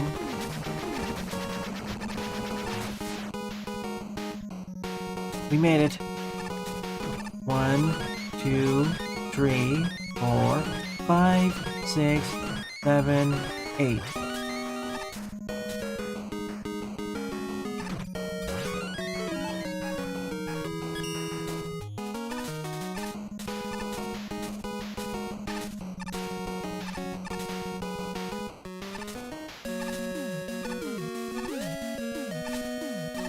Why is roll so expensive and base so cheap?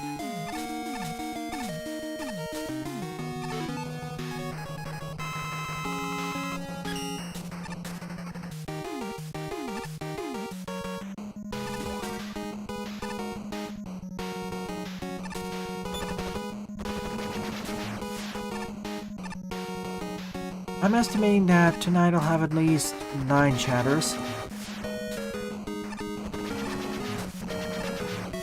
Give or take. The other advantage of doing the chat window on the side thing is that because of the aspect ratios, I can zoom in and out very easily. So if there's no chat going on, I can just blow up the game image. But if I do chat right inside the game itself with pop-ups, it may get distracting. Oh yeah, also for the secret game Sunday morning, chat's gonna be to the side. We're gonna have at least 8 or 10 people. And YouTube. So it must be on the side. And eventually, if we have like dozens of people chatting at the same time, if the channel grows big enough, I'm almost exclusively going to be moving to that model.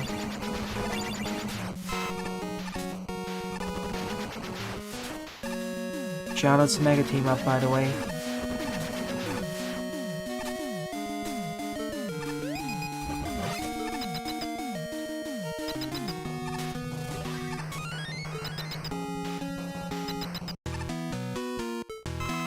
This wasn't really that much of an exploration level, it was very linear.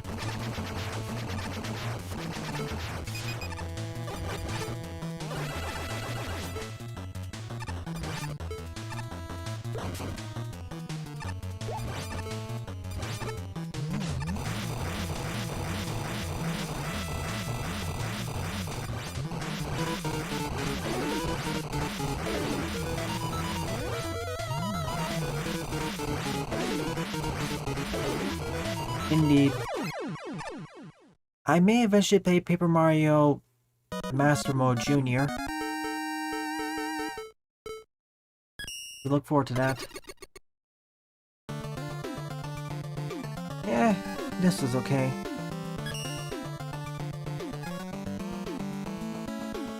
Let's see, there's one more user who I want to play a level from.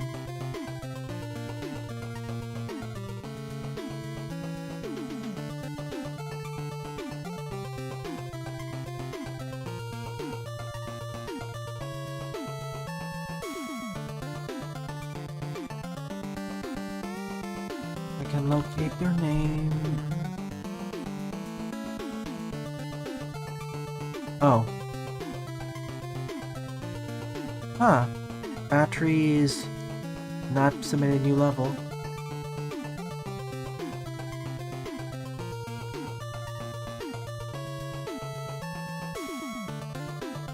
Okay then, let me cover 2 more stages to fill out the time, then we'll move on to art.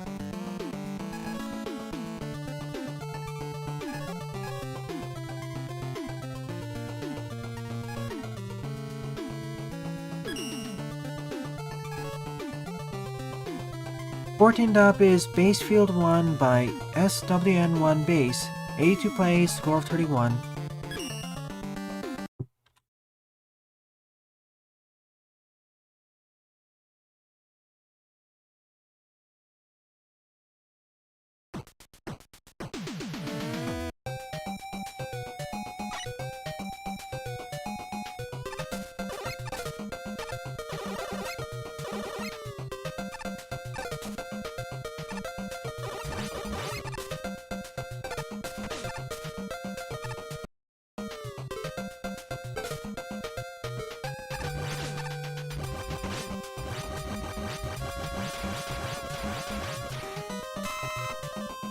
Wow, the Freeze Cracker, although powerful, isn't that good against the Tamas on a pure DPS basis.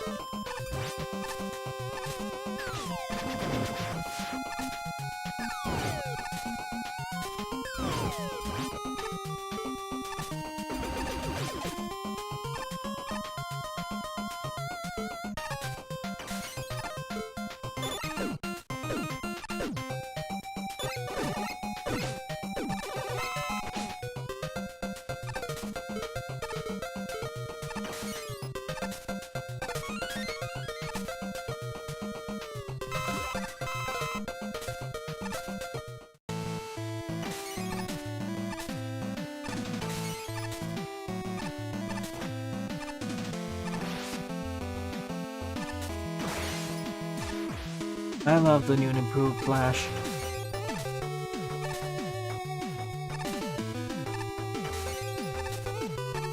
No kidding.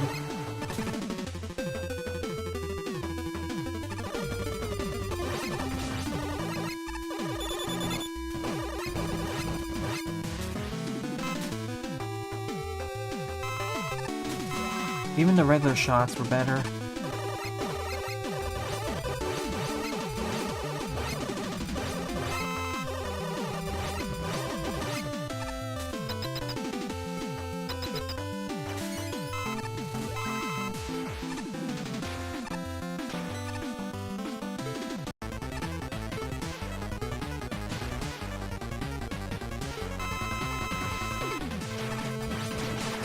Lucky guess. I thought you'd be more weak to... Okay, you're actually weak to fire. Got it.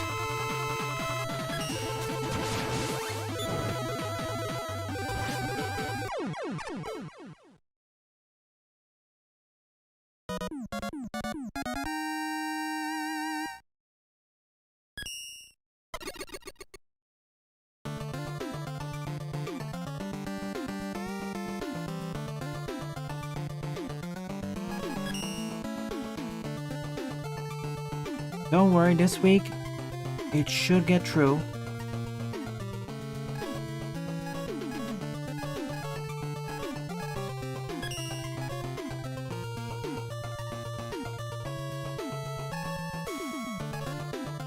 Oh, this actually had the most popular queue. Good job, Toxin.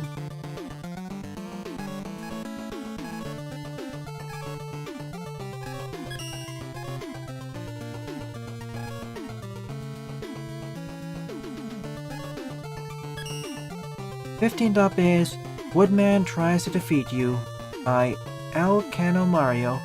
42 plays, score of 19.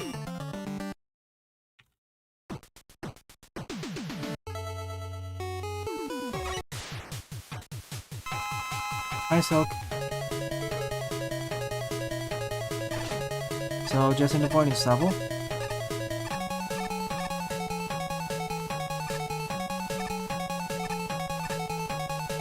I'm mainly worried about the leaves falling from above. I stand with a different kind of stage than our usual fare.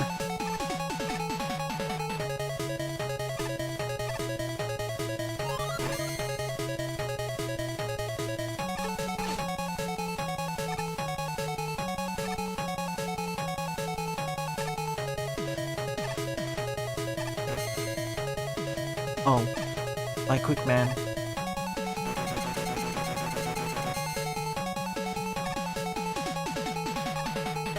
How did you get here?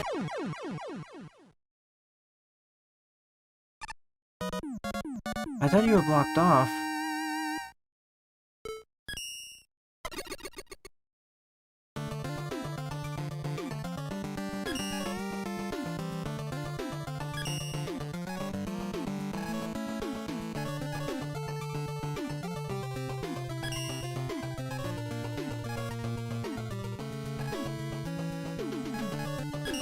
Alright, let's finish off with this stage. So the 16th and final level of the stream is Siberian Construction Site with 86 plays and a score of 27. Let's hope it's of at least 20 to 30 screens long.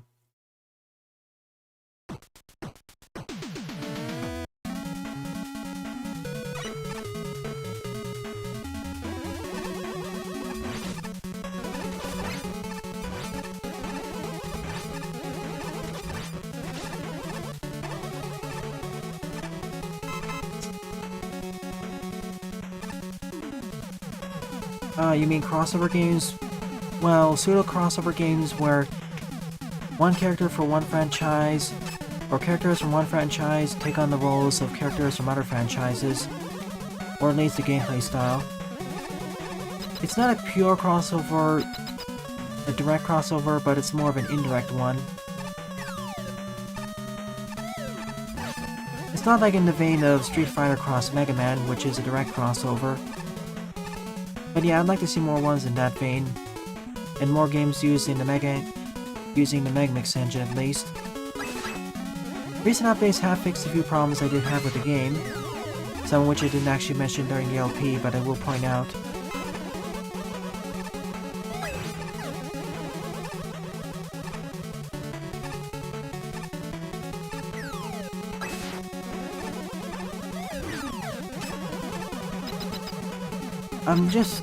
In fact, Jaden, there is actually one fan game in development which does fulfill that criteria.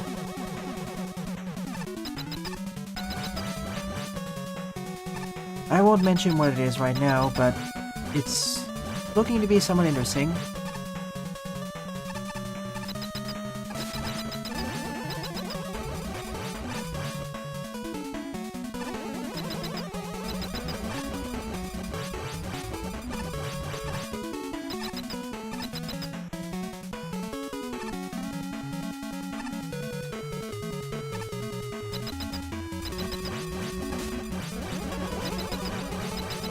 I won't say more. All I'll say is that it's currently under development.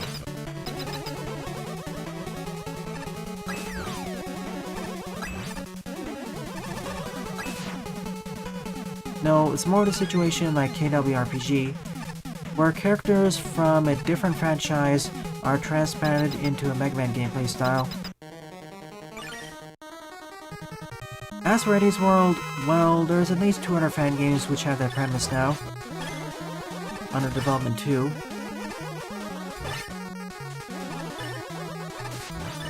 Oh, you'll see soon enough when I post the Alpine in 2 weeks. Not really a good stage, but it actually had some variety and challenge, and wasn't over in just a minute.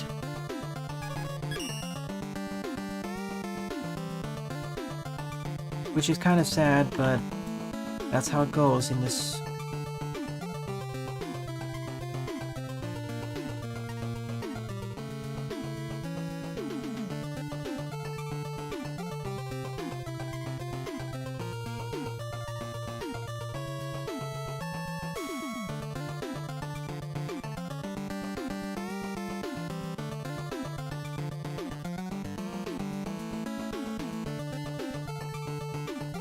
Let's see.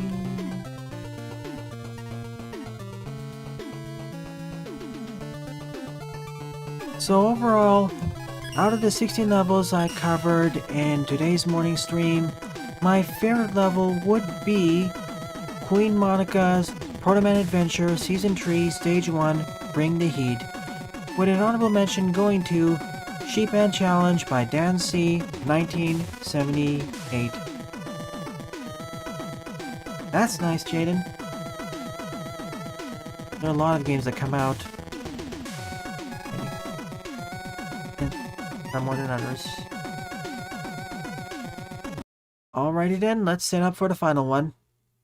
Meanwhile, you can listen to some of the music that was shared on media.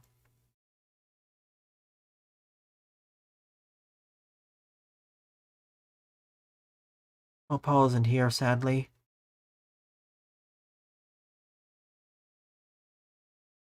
Fine, listen to his Pokemon team.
Alrighty then, it is time for the art showcase.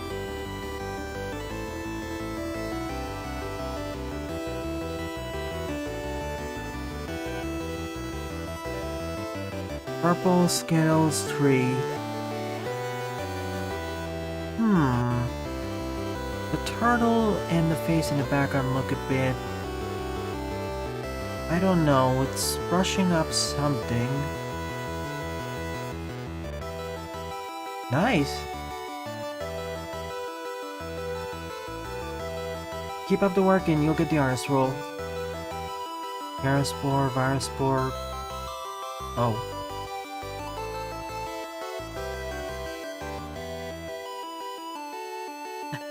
I see.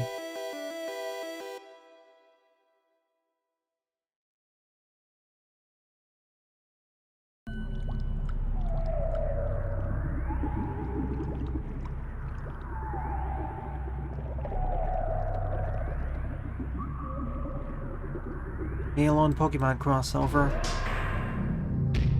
Indeed, Jaden. I guess as a teaser. That same thing occurred many other times throughout the series, franchise.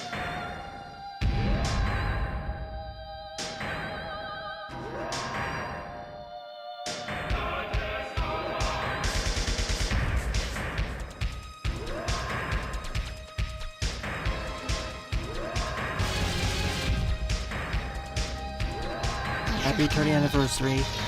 I really need to listen to the live stream, The Symphony. I've heard nothing but praise for it.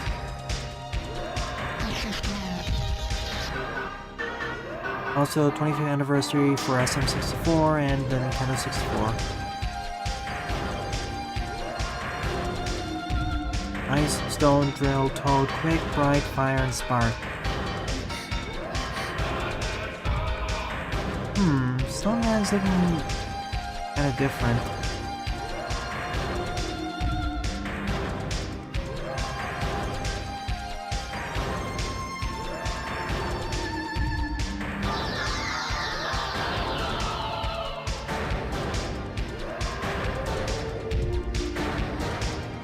Dreamy. Once TL2 comes out, I will LP it. It was a neat game. Has a lot of potential. I want to see it taken further. And please make the Fortress bosses more difficult.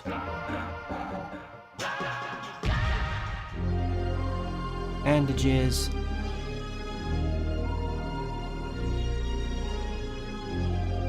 Giratina.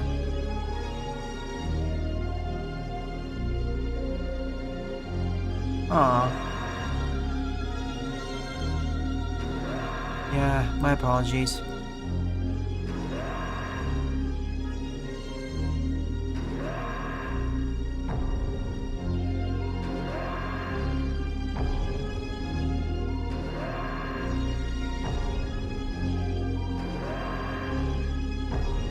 Don't mind these backflies. When I taught Magnet Man, I was hoping to see more of this.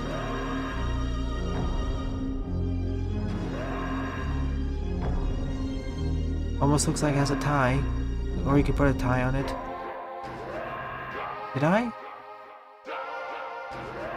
This thing? So that's what it is. I thought it was something like a beetle.